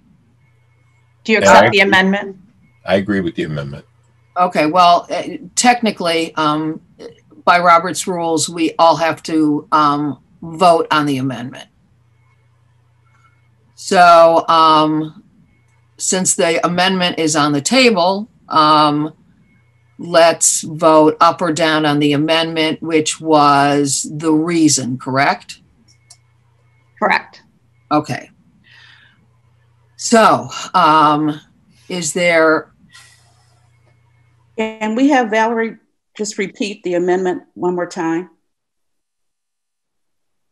Sure. The amendment to the motion was The change is a reasonable alternative to the city's master plan because it will promote land use policies of the master plan and will not conflict with present policies. Okay. So we have an amendment to the motion that requires a vote. So this is a roll call vote. Yes for those in favor of the amendment, no for those opposed to the amendment. This is a roll call vote. Council members Bridges,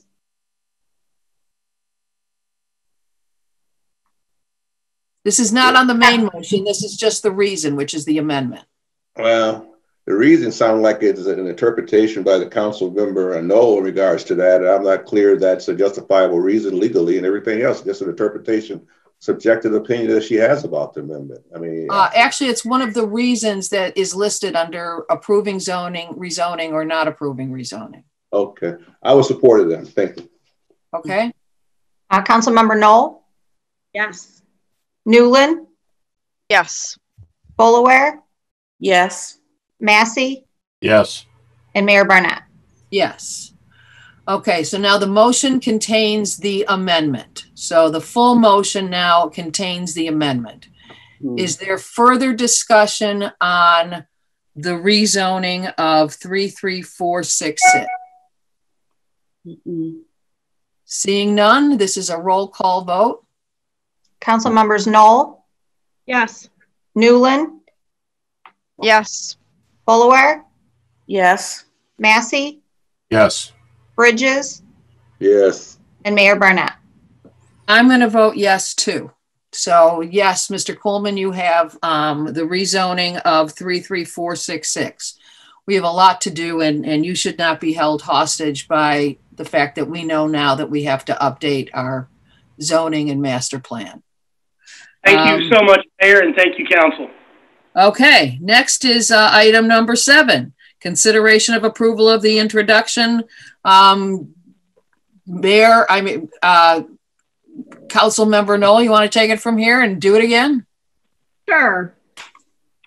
So I will make a motion to approve the introduction of an ordinance amending City Code Chapter 34 zoning to amend the official zoning map in order to rezone the property located at 33474 8 Mile Road, OS2, Planned Office District, to B3, General Business District, because as the change is a reasonable alternative to the city's master plan because it will promote land use policies of the master plan and will not conflict with present policies. Oh, and this is rezoning request 37-2020. Okay, is there a second? Support. Okay, it's been moved by Councilmember Knoll and seconded by both Mayor Pro Tem Bolaware and Dr. Massey. So I guess it's been seconded and thirded. Is there any discussion? Hearing none, this is a roll call vote. Council members Newland? Yes. Bolaware? Yes. Massey? Yes. Bridges? Yes. Knoll? Yes. And Mayor Barnett? Yes, surprisingly, it has happened for you. So, Mr. Coleman, I want you to have a wonderful holiday season, and please come up with something under 50 feet. Thank you. Thank you very much.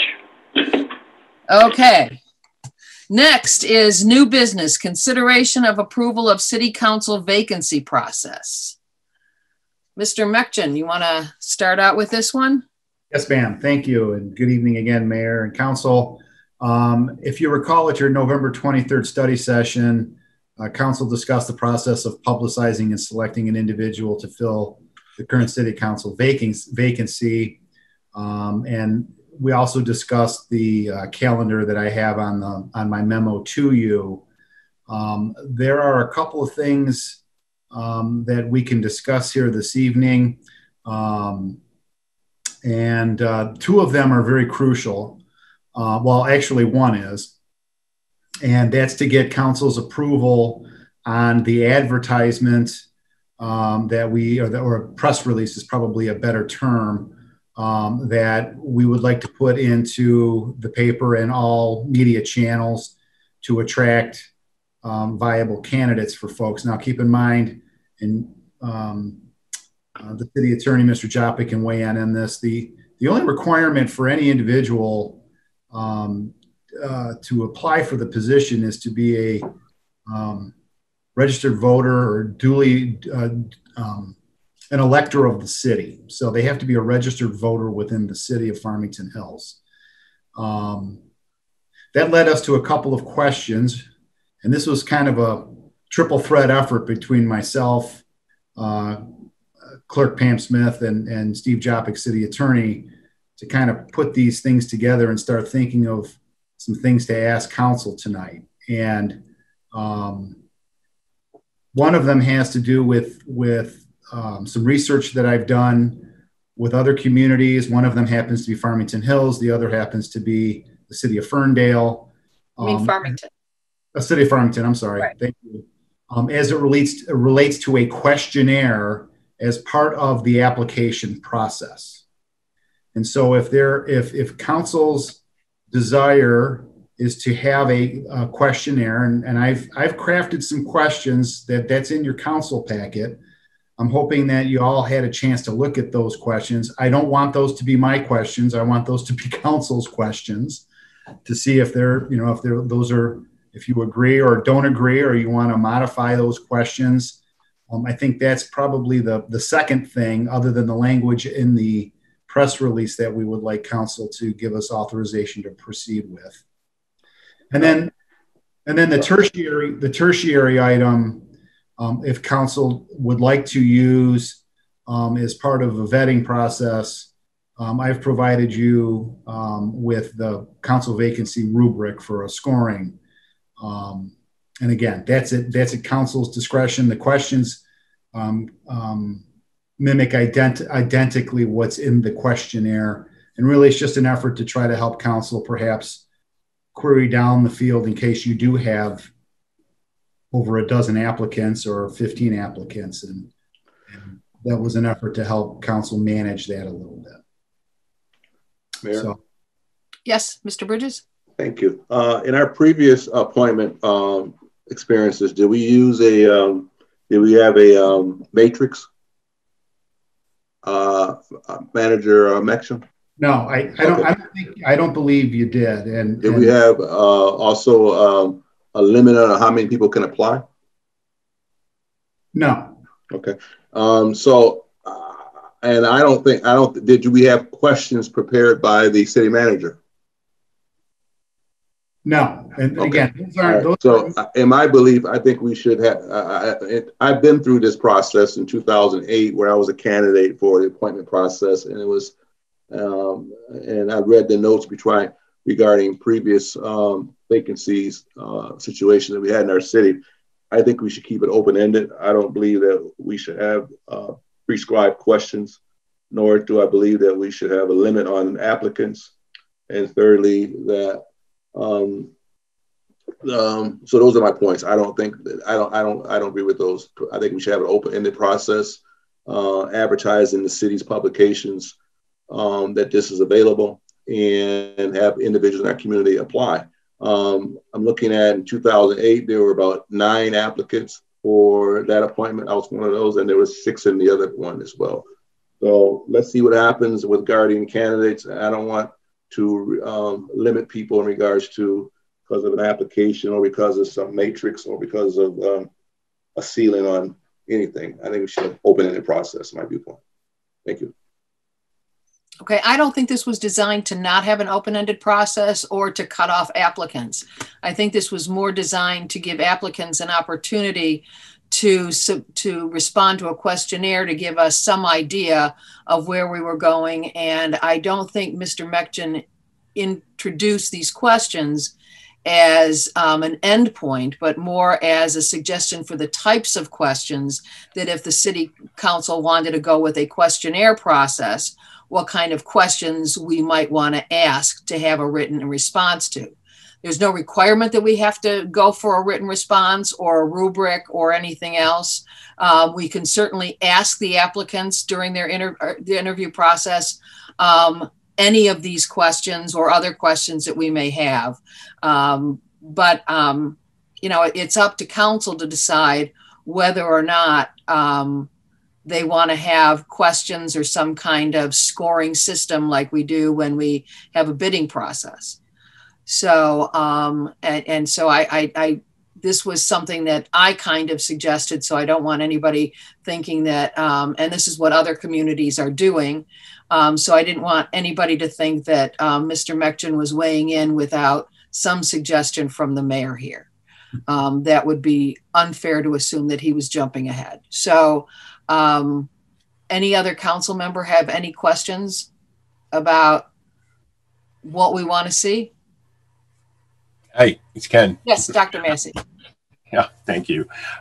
Actually, so while Mr. Bridges went through this process in 2008, I will have to say I went through the process in 2008, and I agree with him totally. We're not, that we should not limit the number of people.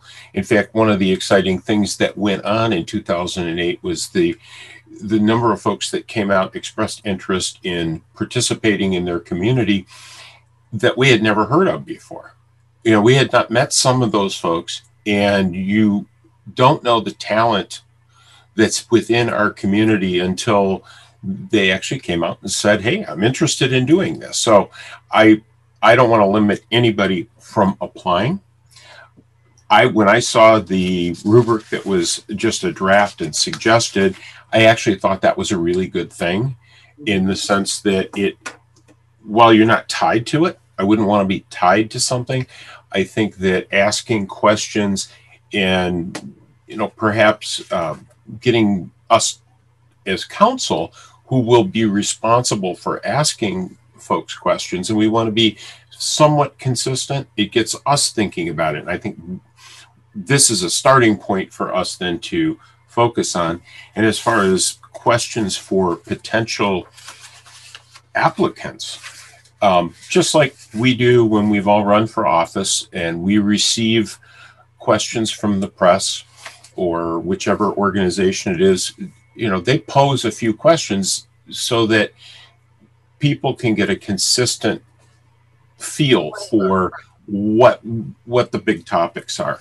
So I liked it. I don't think we're tied to this. And so, Mike, I think we should look at it and modify it and as council before we ever go into it, and then advertise it, get those folks that are interested in coming out, get them to come out, and then go through the process. And let's see, we could have some really great folks putting in their name for this.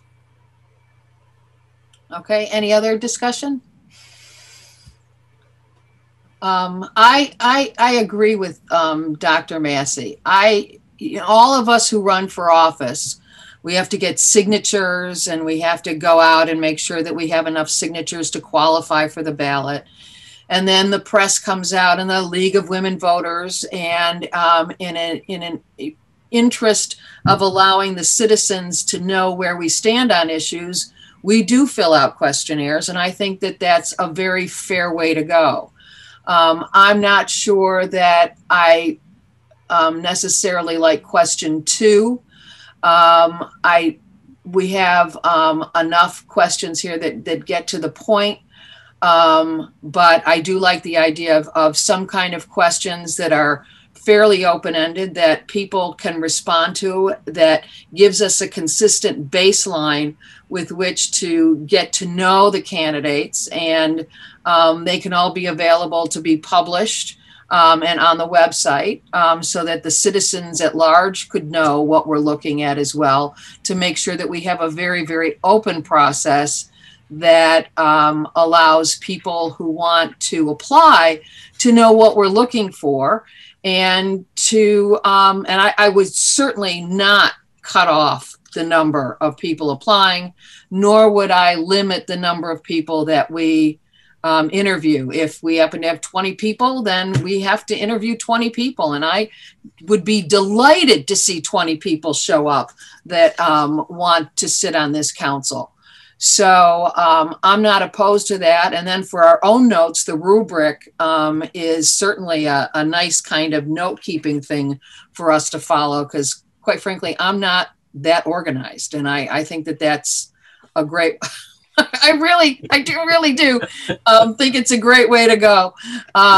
Thank you, Dr. Massey, for recognizing that there's certain things I'm skilled at and certain things that I am not. So I don't have any questions. I don't have any concerns about that.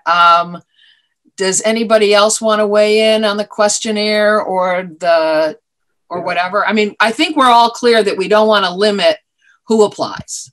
Right, that's true. We don't want to limit, we don't want to cut back the number. So the question then comes down to, do you think we should have a questionnaire for people to fill out as they apply with their letter of interest or not? I guess that's kind of where we're going. My question is, if this questionnaire being completed by an applicant, is that going to hinder them from being, is there going to be a cutoff or some type of evaluation done with these answers, and then that'll determine who will go forward with the interviewing process? Is that what we're looking at here or not? I don't think so. I think anybody who applies deserves to be interviewed. So you're saying that anybody what if the applicant for the council position doesn't fill out the questionnaire and comes anyway, will they be interviewed? That's the question. I think they would, but I would question why they didn't fill out the questionnaire. Well, I mean, then you're putting constraints on this, because this was never done before in other appointment process. This never was done before. Why are we doing it now? Why are we doing it now? That was not done before. And if you want to make that type of judgment regarding who would be an applicant because they didn't fill out the questionnaire, I don't think that's a deviation from previous practices we've done in the city appointment process. So I would, if I could weigh in on that, sure, Madam Mayor. And I actually, if I'm hearing what I just heard, I don't think it cuts you off if you don't fill out the interview, if you don't fill out the questionnaire. What it does, just like if we're running for office and the League of Women Voters sends you a questionnaire, you still get to participate in the candidate forums. But what they put out there is that you didn't take the time to fill out the questionnaire. And I would ask that the interviewee, why didn't you take the time? You want to put time and effort into doing this. That's not punitive. But we've all done these, and we have to take the time. And I can't, it would bother me a little bit if somebody wants to be put on this council and didn't want to actually answer questions. I think that that's important. So I would go with, it doesn't have to be 10 questions or anything like that, but we usually have, 3 or 4? So why not ask, what do you think the top issues are in the community? What do you think your biggest challenges are? The same types of questions that we've all answered, and then interview everybody.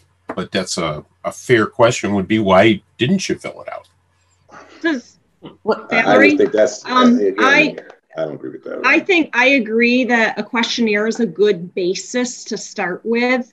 I agree with the other points made about when we run for office, we fill out the League of Women questionnaires or the Farmington Observer, the local paper questionnaires. Those are published online for the community to look at so they can figure out who to vote for.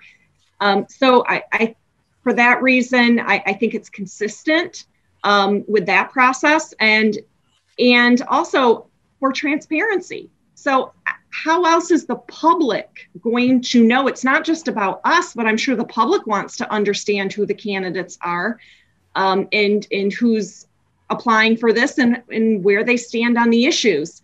And the public isn't all going to be able to tune in into the interviews. So if they can't happen to make the interviews, how else will the public know if we don't have some sort of questionnaire that's able to be published? I think that's really important for transparency. So the public knows who their potential council member could be. And then also it just gives us a basis. So we're asking similar questions to these candidates, because I think if we have to evaluate these candidates, it's easier to evaluate them if we're asking consistent. They don't have to be exactly the same questions, but if they're similar questions, it's easier for us to evaluate them than if the questions are all over the board. But I go back to transparency. And for that reason, I think it's important for the public to know where the council potential council candidates stand on the issues. Yeah, and I don't think we have to be bound by what happened in the past. This is our process. It's our process now, and we can determine how that goes. Anybody else? Yes, Jack, Mayor Pro Tem Boulware. Yes. When we last had the discussion in our study session, we talked about the process. We had mentioned, and I think it was Jerry was there, that what we wanted to happen was for the person to send a letter of introduction along with their resume so that we can review their skills. I don't necessarily have a problem with a questionnaire, but usually when the women of league, when other entities send out a questionnaire to a candidate, they're not the ones who are making the appointment or the selection. They're putting that information out for the entire public, but we're the ones that are, and I think there's a difference there. I like the idea of a rubric. However, I don't like being tied to the questions that are on this particular interview question. And I know that Gary was instrumental. You know, he's applying for this position, and he's also at the point where he's developing the questions that we have to. No, this is for the city council member. Oh, okay. This is to replace Samantha Steckloff. Oh, okay. Oh, not the city manager. Gary's involved with the city manager. Totally different. Yeah, I'm really out. Yeah. Okay. No, that's okay. You've had a lot going on lately. Okay. So, yeah. So this is our process to replace a council member, not a city manager. Okay. But for the questions there, I think that, you know, there are questions that could pique my, I don't like all the questions that are on here. You don't have to like them all. We can pare them down. I don't want to be welded to asking specific questions, because sometimes during the interview process, a statement that they made, or if you want to follow up on something, you want to be a little bit more fluid, I think, to interview a candidate for, you know, this position. I think that I'm not adverse. Uh-oh. Uh-oh. What happened? Jackie, we lost you. Yeah. Okay. Michael, go on while Jackie's gone. Thank you. I just think that these questions, these pre-formed questions, actually help somebody who's been on council before and that kind of thing, in my viewpoint. So I like the fact that we can ask other questions. I mean, I even ask some of these questions, but I don't want it to be a questionnaire sent out that's going to actually favor someone who's been involved with the city more than other candidates who have never been involved with the city. I mean, in regards to, some of those questions sound like there's somebody like I would be able to answer because I've been on council this long. So it sounds like those questions will be more likely to be filled out in a way that could favor someone who's already been on council. And I don't think that's fair to people who've never been on council before. Well, I don't really think it's unfair to ask the question, what do you feel is your main responsibility to the city of Farmington Hills or to the residents? Or what do you feel is the biggest challenge facing the city at this time? That's a good question. Those are good questions, but asking about redevelopment and that kind of thing, well, your redevelopment approach, that's something someone knows about. Remember, we can pare this down to 3 questions if you wish. And they don't have to be ones that are already here. They could be ones that you have thought of, like what are your top 3 goals if you're appointed to this position? Right. And I think those are fair questions. Yeah, I just think the question I would like to ask is of the council: what are your plans toward diversifying the city's workforce? What's your views on that? Regarding that, that's not even asked about. That's, in my viewpoint, a major issue facing the city of Farmington Hills. Perfect question. So that question should have been, if I saw that question on there, then I'd be more than likely to be more supportive of those questions. That question should have been part of it as well. That's a very important issue. Don't say it should have been. It should be. Because it wasn't, this was just a sample set of types of questions. And that's why we're discussing it. So your suggestion of diversifying the workforce, what are your suggestions, or how would you attempt to diversify the workforce? What would you do? That's a perfectly appropriate question. And I have no problem having that on a questionnaire. Well, Madam Mayor, if I get it. So we're opening this up to, and Michael, that would be one of your top 3 goals. That would be in your question number 3. But we're asking people who want to be on this body, who may never have thought about being on council before. They might not have any board experience. They think they want to get in here. Asking them, what do you think? What do you see as the primary role of city council? And how do you seek to understand issues? I think that's a great question. What are your top 3 goals? That goes to you. You would answer that as one of your top 3 goals. Let's see what people think we need to do. We can learn from this.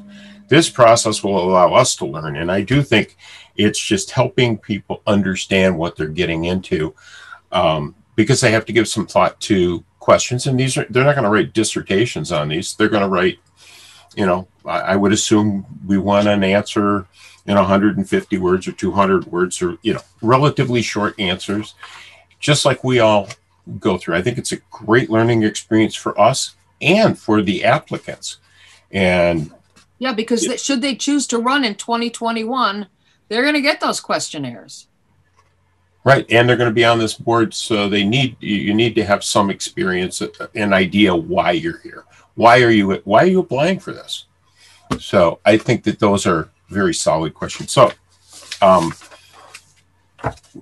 I think a couple of questions might be good, Madam Mayor. I mean, we don't want to belabor this too much. We want to set our dates, what we expect, and then we can work on the questions, as we go forward. So Mary Newland, I've got a question. Is a resume one of our requirements, or is that still up for discussion? Is what? A resume.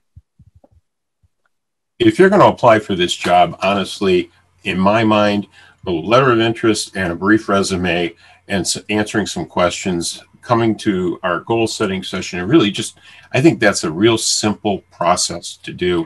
And I'm not really sure what we're afraid of. We're not going to limit anybody in doing this. So I would say yes. Mayor, Ken and the mayor, we're not going to limit. Ellen is still up. Hang on, Mike. I'm sorry. So I love the questions. I don't love all of them. I do support the questions. I'm not really in support of a resume, because when I ran for election, I did have to submit a resume.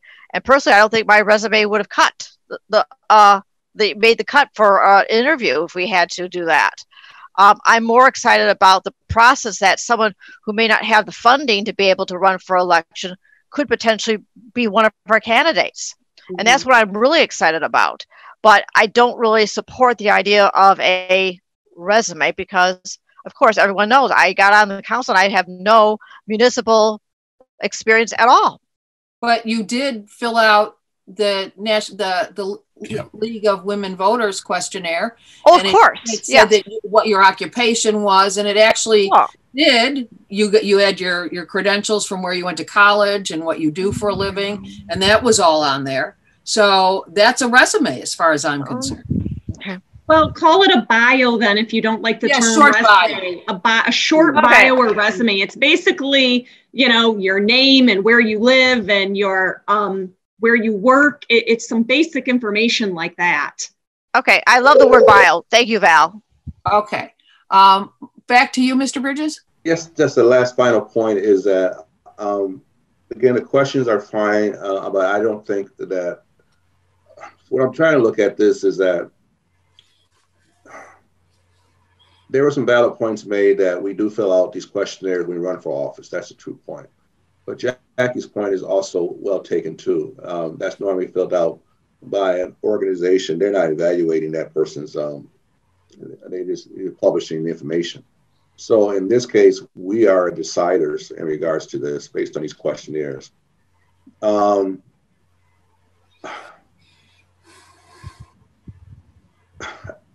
just a little bit concerned about So you're not going to limit them. So everybody who files an application for a council appointment will get an opportunity for an interview. Yes. Absolutely. No? Okay. That's I think absolutely. So all those applications will go to city manager's office, right? And those are letters of interest. So the city manager will share those with the entire council. Absolutely. Absolutely. All right. And questionnaires to be filled out along with that. And I have the freedom to ask any question I want to ask beyond that questionnaire. Absolutely. During the interview, absolutely. Why wouldn't you? Well, as long as it's not, I mean, there's some certain things ethically you can't ask. Right. Like what? What are you you're saying? interviewing someone. Of course, I'm aware of that. I'm aware of that. However, so I got some understanding regarding that. So I would be supportive of, but not a scoring system and all that. No, I mean, I don't know about that either. A scoring system. Well, so, I think the rubric is more for your personal use. So we're not going to turn those into anybody and no. I think it's no. Yeah, no. Okay. All right. So Jackie, you're back. I'm getting some clarifications on my questions. I was a little bit confused about some of these things, but now I'm a little bit more clear about it. But I'm still a little bit concerned about the questionnaire. If that's what the council wants to do, I'm being in support of that. Give me the freedom to ask any question I want to ask, and you're not going to limit the applicants regardless of them filling out this questionnaire. Correct. All right. Thank you. Now everybody gets a fair shot. Absolutely. Okay. Any other comments or discussion? Do we kind of have an idea of where we want to go?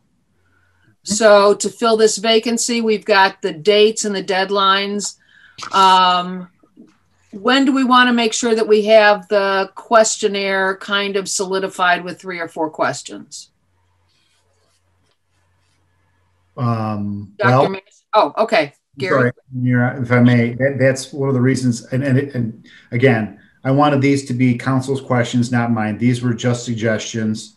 If council wanted to follow that or go down that road, keep in mind that the letters of interest and the resume, and if you choose to have the questionnaire posted as well for them to complete, that has to be submitted to us by January 7th.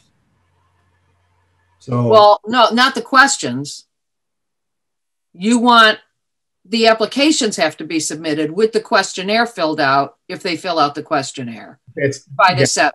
Right, that's correct. So by time is short.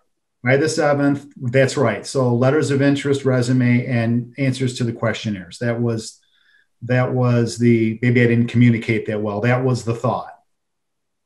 That all of those would come in and then everything would be sent to mayor and council for your review and preparation for the interviews coming up on the 23rd. Okay. Do we want to pick 3 questions now? Like I see one that I would really like to have, which is please list your top 3 goals that you feel are achieved, that you would like to see Farmington Hills address. Or what are your top 3 goals for the city of Farmington Hills as a city council member? I can support that question. Okay, so that's one. Number 3.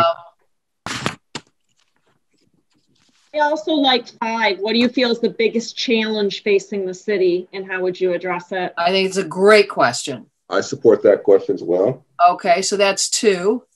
And is there one more? I happen to like the second one. What do you see as the primary role of council, and how do you find information? I would rephrase it a little bit. How do you seek it to understand issues? How do you get how do you find information about issues impacting the city? I kind of like that number 2. I can support that one as well. Like, do they call people involved or whatever? Are those the 3 we want to go with, folks? Those 3 are fine. I'm glad you stayed away from issues that are much more substantive that a council person who's been on council would already know about, have a better answer for. So 3 are good. Thank you. I see a question on the questionnaire regarding the community. You know, how their maybe community involvement, or how do they see interacting with the community, or how do they best interact with the community? So something about, I don't have it down to a specific question, but it's number one. Discuss your prior experience working with civic, community, or governmental organizations. Could we tie that into number two? How do you seek to understand issues that may impact the community, the city? Can we kind of combine those two into what is your prior experience working with civic and community governmental organizations, and how do you see that impacting how you understand issues, or how would you use that? I would put one together with 6. Mm-hmm. Okay. Because 6 is, what do you feel your main responsibility of the citizens of Farmington Hills is? So if does that make sense? Well, are we at 4 now? I think we're at 4 now. Yeah, we could be at 4. Okay. Okay. Yeah, I'm good with that if we can go up to 4. So we'll need to come up with a combination of 1 and 6. Mm-hmm. Okay, now so I just like 6 as a standalone. I don't like combining it with 1.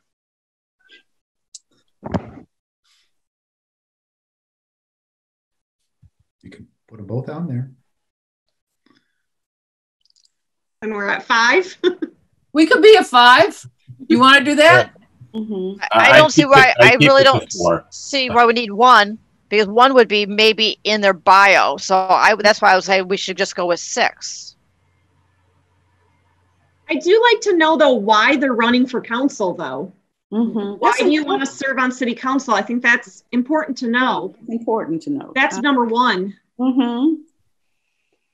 And it discusses their experience in working with civic, community, or governmental organizations. Okay. That's something I would want to know. Okay. So why are you running, and what's your experience with public, civic, and community organizations? I'm just afraid that someone's going to see that question and say, well, I don't have an experience, I'm not going to apply. Well, that's their decision then. But I would ask. I mean, we're pretty clear that we're bringing in anybody who wants to come in. They should be able to defend and tell us why, and that they understand a little bit about why they're asking. Okay, so to review, we want to know why they're running and their civic and public experience. I mean, they could just be on PTA. They could just be, president of their church treasury, or, Boy Scouts. It doesn't matter. Mm-hmm. And then we want top 3 goals. Mm-hmm. What is the biggest challenge facing the city? Mm-hmm. Okay, those are them, right? Good. So okay, we're good with those. So just to clarify, you want five questions? Was that 5 or 4? That's 4. 4. I had 2, 3, 5, and then we created the last one. Why are you running, and what experience do you have with public, community, and civic organizations? Okay. Just as long as is that correct? I'm confirming too. So, because I think we want to get this press release out as soon as possible. We got to realize once we send it out, it's going to take a week to get in the paper. Yeah. Okay. So. Okay. So, why are you running with your public and civic resume? Why are you seeking this appointment? Because they're not really running at this time, right? Yeah. Why are you? Thank you. No, Jackie, I was going to say that exact point. Yeah. I'm just used to being in elections. It's just like a reflex act. Your 3 goals. Mm-hmm. The biggest challenge facing Farmington Hills, and how would you address it? Mm-hmm. And how do you see your responsibilities in dealing with the citizens, the residents? Mm-hmm. Which is question 6. Well, Ken wanted the how do you seek to understand issues that may impact the city. That's 2. That's perfect. Okay. Yeah. Mm-hmm. So we have, why are you running? Question 2. Question 3. Question 3 minus the next 10 years. Okay. Right. I would just ask generically, what are your top 3 goals? Yep. And is that it? Mm-hmm. Yep. Oh, and then we had, what's the biggest issue or challenge facing the city? Mm-hmm. Yes. 5. That's 4. Okay, so that's 4 questions. Mm-hmm. That gives us 4. Yeah. So what's going to happen? Now my computer went down for a second. Is that So we're going to send out the press release. Uh-huh. We're going to post this on the city website. Right. And we're going to have these 4 questions or 3. What do we have? 4? 4. Okay, 4 questions attached to as part of the application process. Okay. All right. And the applications have to be in by the 7th of January. Right. Mayor, And we're going to interview everybody. Yep, good. Mayor, please, Mayor, the press release, we sent it out. The one I have a copy of right in front of me, we got to change that then, because it says here, following a review of all resumes, a group of chosen candidates. No, we'll put all candidates will be. All right. We want, that's a very important point that we have to do that. Thank you. We will Are we asking for a resume or are we asking for a bio? What did we decide? Short bio. Okay. And did we talk about question 6? I like question 6. Can they do, how about just either or, a resume or a bio? Because a lot of people already have resumes for work. And they either or. Yeah, and when I'm asked to whatever they have, give a bio, I say see attached resume. Yeah. One of the others fine.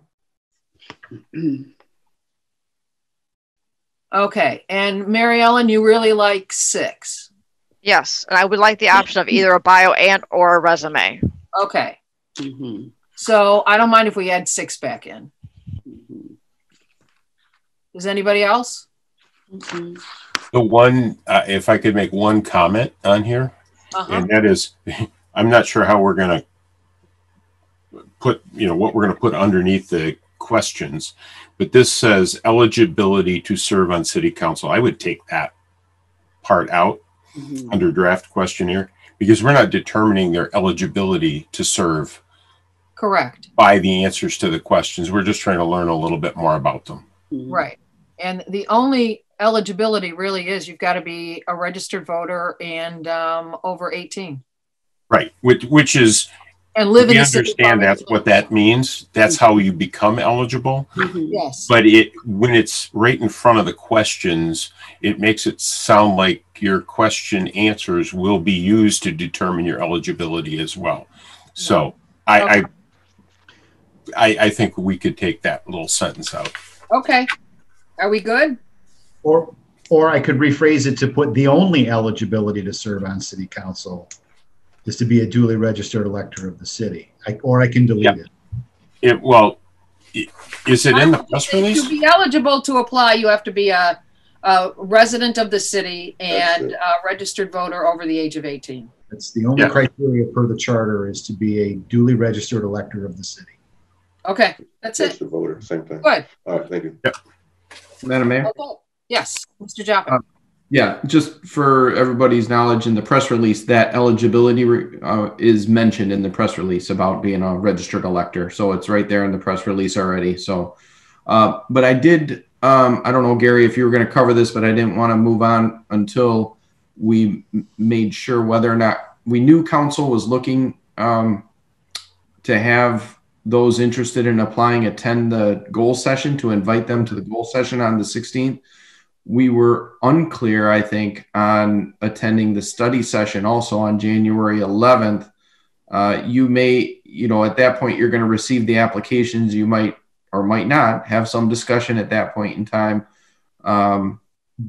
Wasn't sure that you really wanted to invite applicants to attend. Of course, they could attend. It'll be a public meeting. But we weren't sure if the focus was on mentioning the goal session as something for them to come to alone, or if you also we're looking at that study session so that our press release is correct. Right. I think we can invite them to attend all future virtual meetings. Mm-hmm. Yeah, I think the question that came up, Vicki, and you and I had discussed this on our call was, I don't believe we're having any discussion.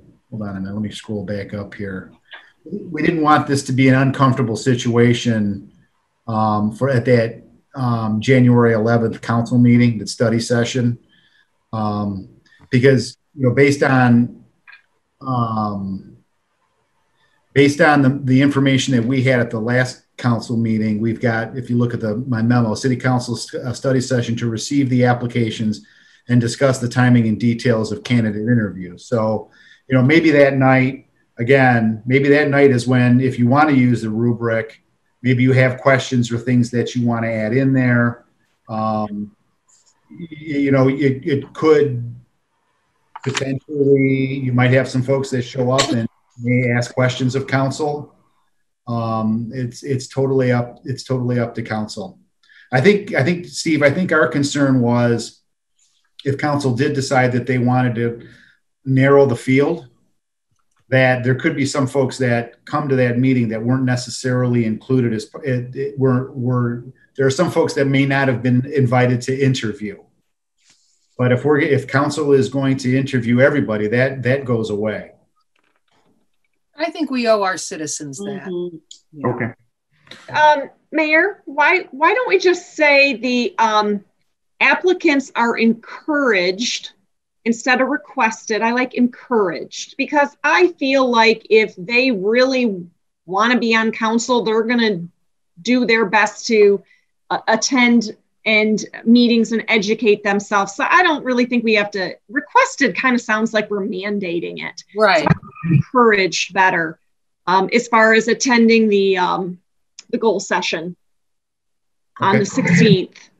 And again, I don't know if they necessarily need to attend on the 11th. I mean, again, if they want to, it's a public meeting. Of course they can. So I don't even know if we need to put it in there, but. Council mentioned at the last time we talked about this, you did talk about the goal session, that it might be a good idea to invite them to be there so that they could get an idea of what's going on. Okay, then encourage them, yeah, or invite them, or if they wish, they can. Yeah, invited or encouraged. I like both of those. Okay. Do we still want to include the study session though for the 11th, or just mention the goal session? Because like you said, it's always open to the public. It's open to the public, so it doesn't matter to me. I just think, that just by just something about upcoming meetings or whatever, but it's not like, future meetings are as follows or whatever. And they want to. Yeah. So we can say encourage to attend future meetings, including our goal session that has been set for. Right. So they know what they are. Yeah. Okay. Okay. Do we need any formal action here, or are we good? I think we're good. I think we are too. Unless, Steve, you feel they need to do something formal. I think it was just a discussion we needed. Yes, I think everything is. I think we understand where council's at with these things. Okay. So. Okay. Can we take care of number 11 right away and skip 9 and 10 and then come back to 9 and 10 after 11? Madam Mayor, I would move that we do that because I see. Poor Brandy, she's been hanging out there a long time. She's been hanging out there, so. And Dave, and David too. Yeah, and Marla. And Marla's still on. Right. Okay, so we will skip to item 11, consideration of approval of the appointment of Brandy Hart as magistrate for the 47th District Court, CMR 12-20-120, and bless your heart. Mayor, there was a motion on the floor for that, but no second to move that item up. Oh, okay. Is there a second? Second. Okay, it's been moved and seconded. All in favor say roll call. Roll call. Yep. Council members Boulware? Yes. Massey? Yes. Bridges, Yes. Knoll, Yes. Newland, Yes. and Mayor Barnett. Yes. Okay. So now we go to item 11, consideration of approval of the appointment of Brandy Hart as magistrate for the 47th District Court, CMR 12-20-120. Who takes this one on? I will. I Do we make need a to hear? motion to approve the appointment of Brandy Hart as magistrate for the 47th District Court, CMR 12-20-120. Is there a second? And I will second, and then I would love to hear from her. Yeah, me too. And or the judge and court. Okay, it's been moved and seconded. Before we vote, does the court, Dave Walsh, do you want to take it away? Sure. Just Dennis Feeney, who I think all of you know. Love your tie. Thank you very much. It announced his retirement effective as soon as we could fill the position, but basically at the end of this calendar year. And so we started the process of posting the position through the Oakland County Bar Association. We also advised all of our House Council members. We got several expressions of interest in the part-time position. Just so the council knows, and I know people who've been around a while probably understand, we have 3 part-time magistrates that rotate the magisterial duty.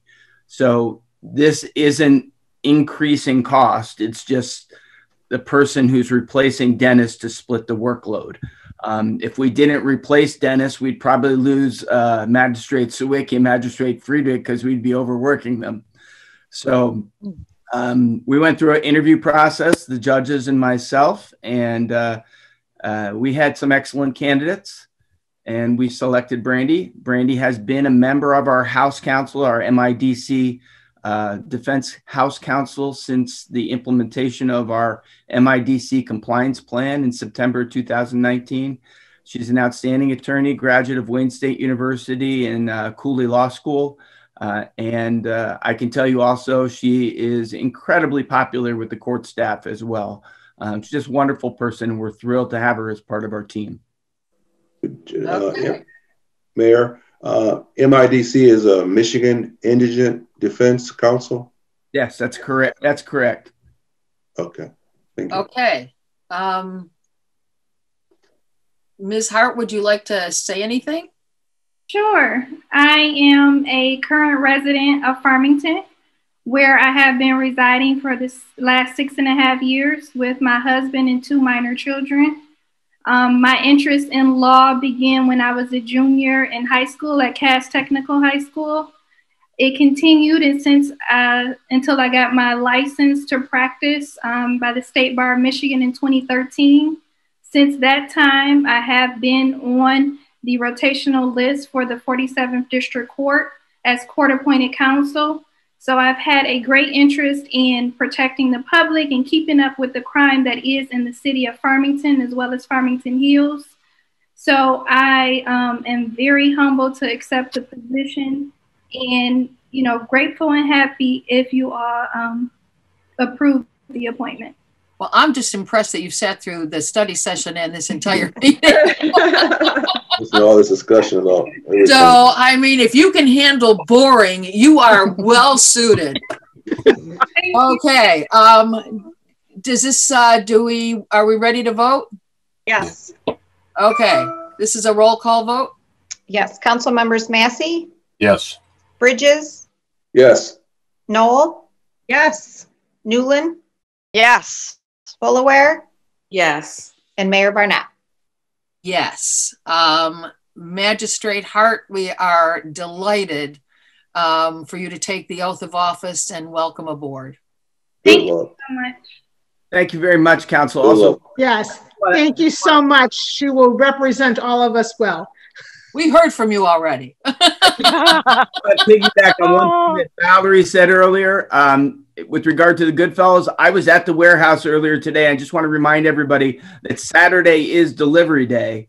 8:30 Saturday morning. They need lots of people to get out there and deliver Goodfellas packages to the community. So 37777 Interchange Drive. I know Richard would be very pleased that I added that. So okay, thank you. Richard's a good man. And Ms. Hart, thank you so much. We're delighted to have you aboard.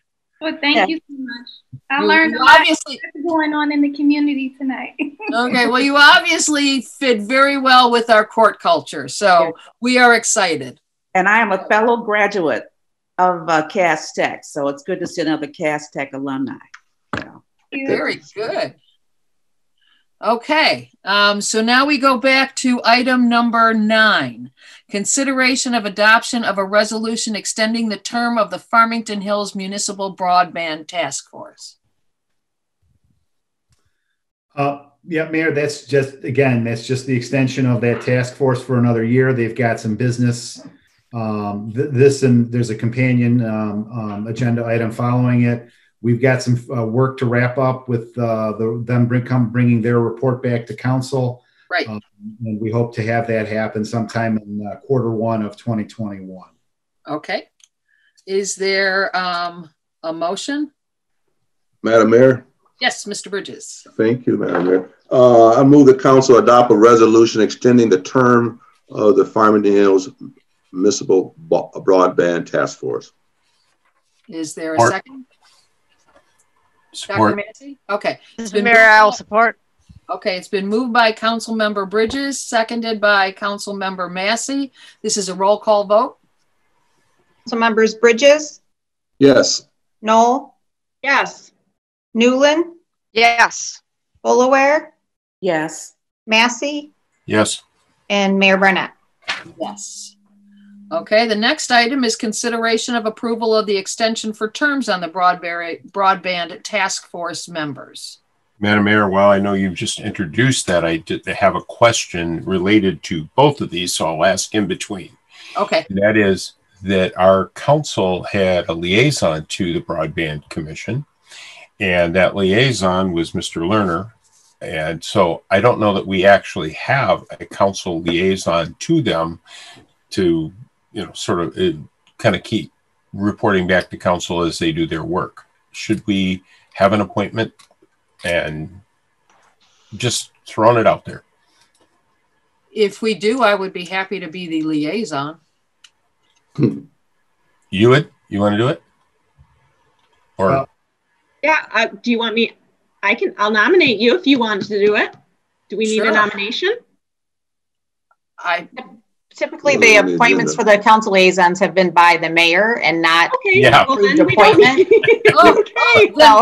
I'm good. Okay. I can just appoint myself. The mayor would be perfect for this. Yeah, she has a background in that area. Yeah, you do it. Yeah, that'd be great. Okay, so let's now. Eager to get on the agenda as well, so that's perfect. You want to do it? Good. Okay, so who we have the other 2 task force members that we need to have a motion for? Yes, I'll make a motion. I would make a motion that we appoint Aaron Paluzzi to the task force, the broadband task force, for the term ending December 31, 2021, and Mr. Mark Seals again to the task force with a term to end December 31, 2021. Okay. Support.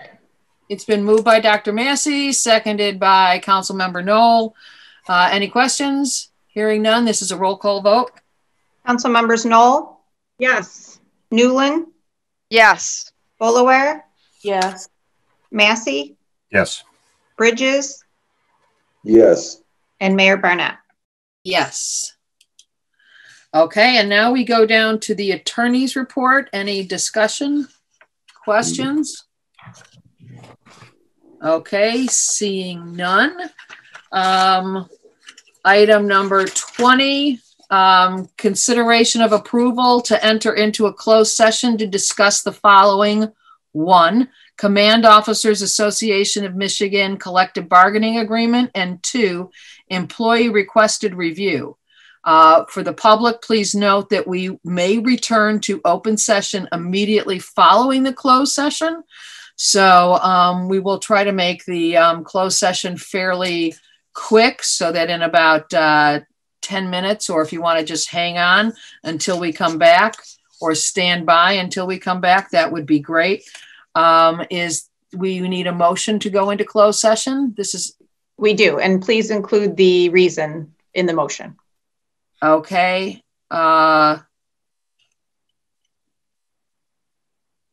Didn't I include the reason? I mean, the maker of the motion should include that, whoever makes the motion to go in. Okay. I'll make it if you're looking for a motion. I'm looking for a motion. Okay, yep, I'll keep this moving. I'll make a motion to enter into closed session to discuss the Command Officers Association of Michigan collective bargaining agreement and employee requested review. Okay, is there a second? Support. It's been moved by Councilmember Knoll and seconded by Councilmember Massey that we go into closed session for those two particular reasons, with a possibility of coming back to open session to act on something. So roll call vote. Council members Newland? Yes. Boulware? Yes.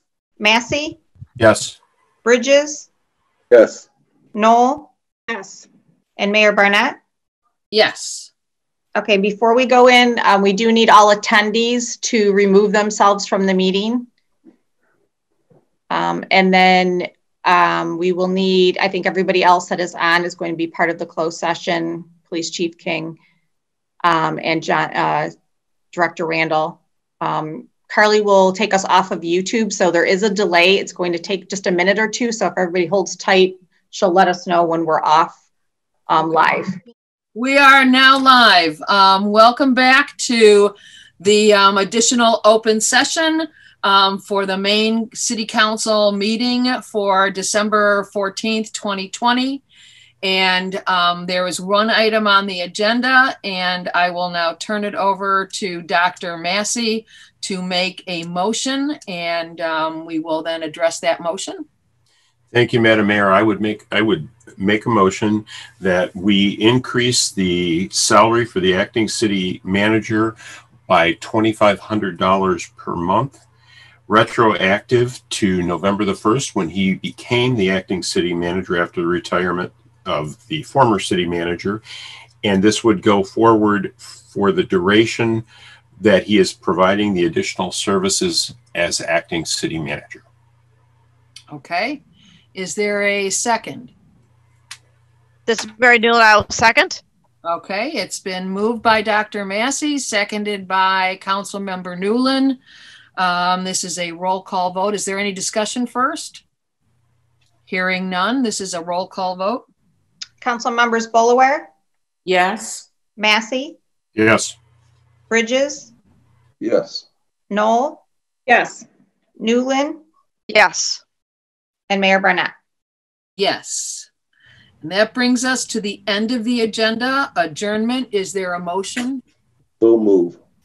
It's a motion by Councilmember Bridges to adjourn, seconded by Dr. Massey. This is a roll call vote. Council members Massey? Yes. Bridges? Yes. Knoll? Yes. Newland? Yes. Boulware? Yes. And Mayor Barnett? Yes. That brings us to the end of the evening and the end of our meetings for the year. So to all those who've tuned back in, good night, Farmington Hills. Have a safe holiday, mask up, and be safe. Thank you very much. Good night. Night.